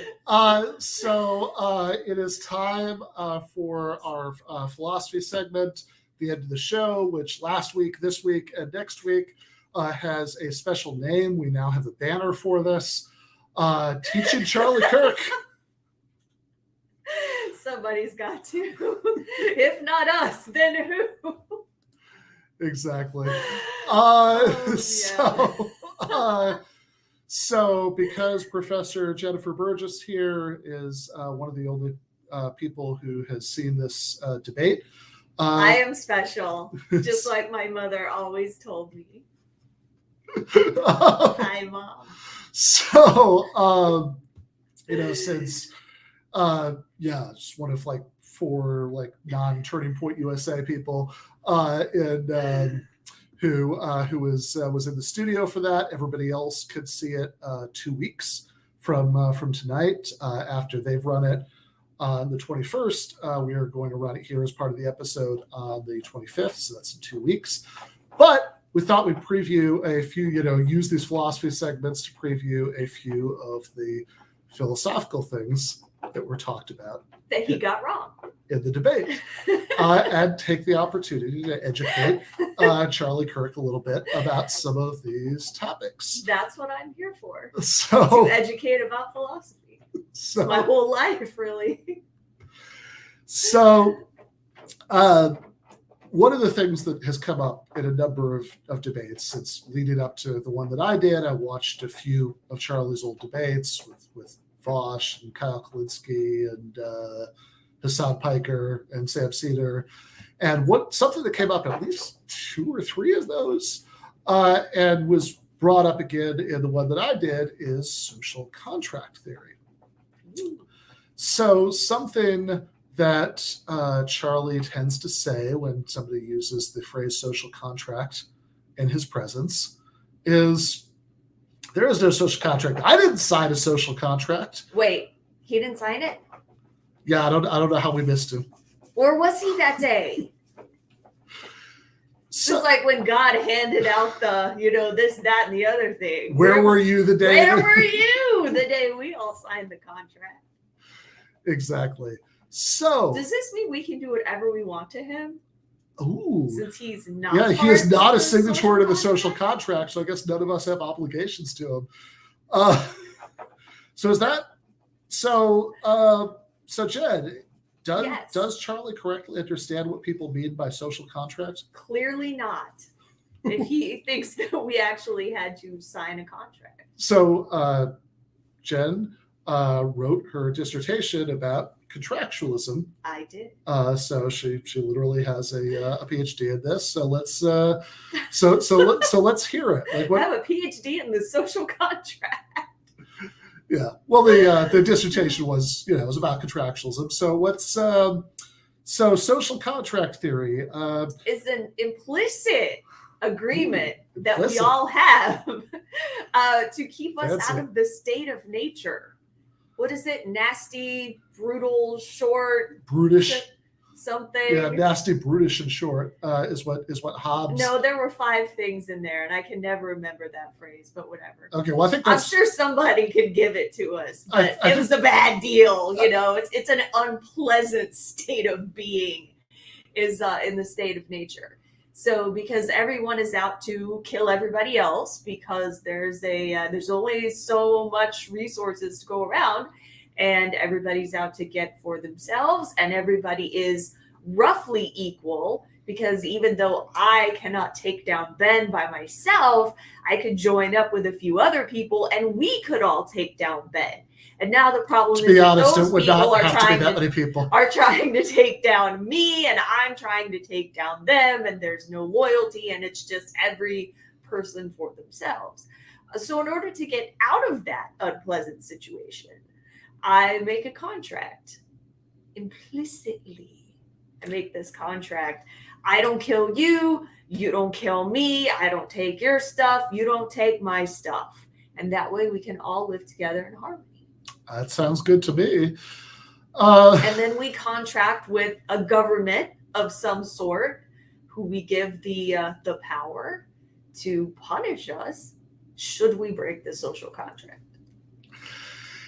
Yeah. So, but we can still revolt against that government. That's an important part to add. Yeah. So if you're Hobbes, then maybe not. Maybe the government you get is it. But certainly if you're even Hobbes said that. Okay, even Hobbes that says if you that, had an unjust government, that it was within your rights to overthrow it. Okay, and certainly Locke says that.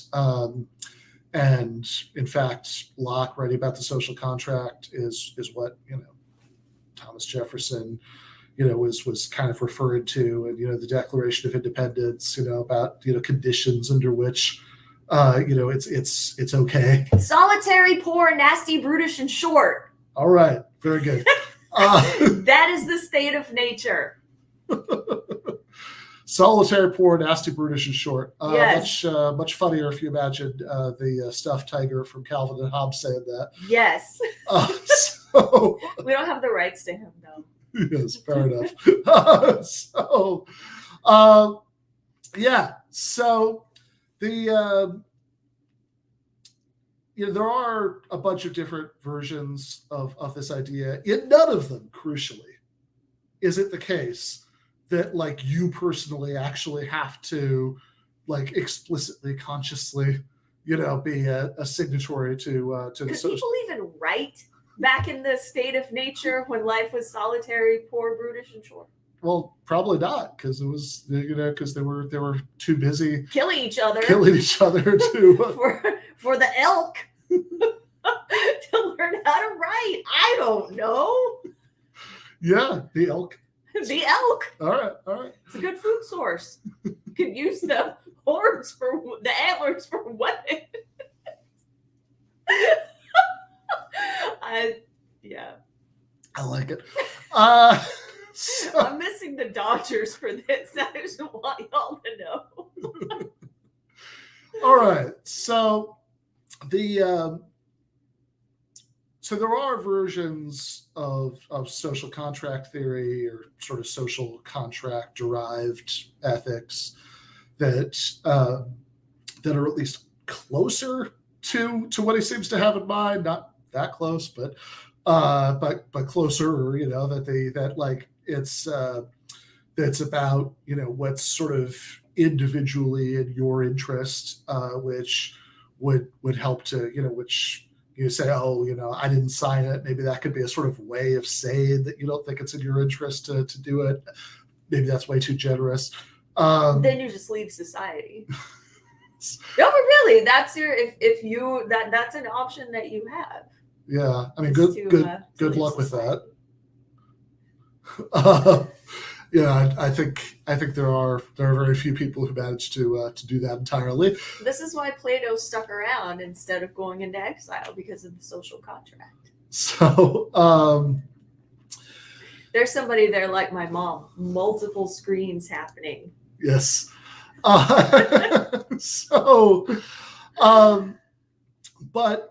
the original kind of Hobbesian idea of the social contract, it's the idea is that we all pose some kind of, or at least all the people maybe who are parties to the social contract pose some kind of threat to each other, and this is why, for example, Hobbes doesn't think that the social contract gives us duties to non-human animals, or as he puts it, brute beasts. Brute beasts are not parties to brute beast. Yeah, surely. Look at her, she's terrified. So they're not parties to the social contract because, you know, they don't really, you know, threaten to send everything into chaos. Well, that's interesting because neither do babies. Yeah. So how can we have any moral if the contract just is what morality is, which is the idea of the social contract, that is morality, then we have no obligations to babies. We have no obligations to old people who can neither threaten us nor help us. Sorry, Mom. Well, I feel like Franny could still do that. She can still pull a gun on us. If she's from Texas, she can still shoot. Surely she's got a few, you know, lying around and, you know, under the pillow and whatnot. But see, she's not watching this. She's watching the Dodgers. So, there are other views that kind of take as the impetus some idea that morality in general, or maybe at least political justice, can be thought of as some kind of giant contract that we're all in. And, you know, one version of that is thinking that it's like, you know, once you know, I don't know, you click, you know, that you use the product, you're implicitly accepting the terms of service, you know, something like that. But I think the most plausible version probably of a contract-derived view, and maybe we should just do this as a cliffhanger for next week. Ooh, I like cliffhangers. Is John Rawls, who has a view that the correct principles of justice are the ones that Adam. That you would that you would agree to, not that you have implicitly agreed to just by being part of society. You know, that would be the Hobbes, maybe the Locke thing, but are the terms of the contract that you would agree to under certain particular hypothetical circumstances that are relevant to thinking about, okay, what do we mean by justice? What is it that makes an institution just or unjust? And is there a way that we can think about this in terms of contracts that you would sign under particular circumstances? And this came up in the debate. It sure did. I trotted out John Rawls's idea, which the you know, again, we'll explain it next week, but the, you know, that's why it's a cliffhanger. So the veil of ignorance, and Charlie had a really interesting response. All his responses were interesting, if you ask me. Like both. Why not both? Yes, covered that last week. I'll never get over his that. answer to the Euthyphro dilemma was both. So he had a similarly interested response to Rawls's veil of ignorance when that came up in the philosophy part in the second section of the debate, the sort of post-game-ish section of the debate. I'm told that when we get the video, it'll be the whole thing, included that. So you get to see that, but we will also preview it next week. Full debate is going to air on this show 2 weeks from today, but next week for the Teaching Charlie Kirk segment, we are going to talk about what he said about Rawls and the veil of ignorance, and which makes us scratch our heads. Why it is that it makes us scratch our heads, and why we're pretty sure Big Rawls scratch his head. So we're going to cover that next week. Meanwhile, the patrons should already have the link to tonight's post game. We're going to have Jason Miles on there talk about some of the odder pronouncements of friend of show Ron Dreher. So lots of good stuff coming up. Megan Day is going to be on the show next week. But right now we're and Ben. Yeah. And Ben, all of those other people, but Ben is the number one attraction. Thanks, Ben. Anytime. But yeah, Megan Day next week. But right now, post game with Jason Miles. So we're going to sign off here and go to the post game. Team Snoopy forever. Left is best.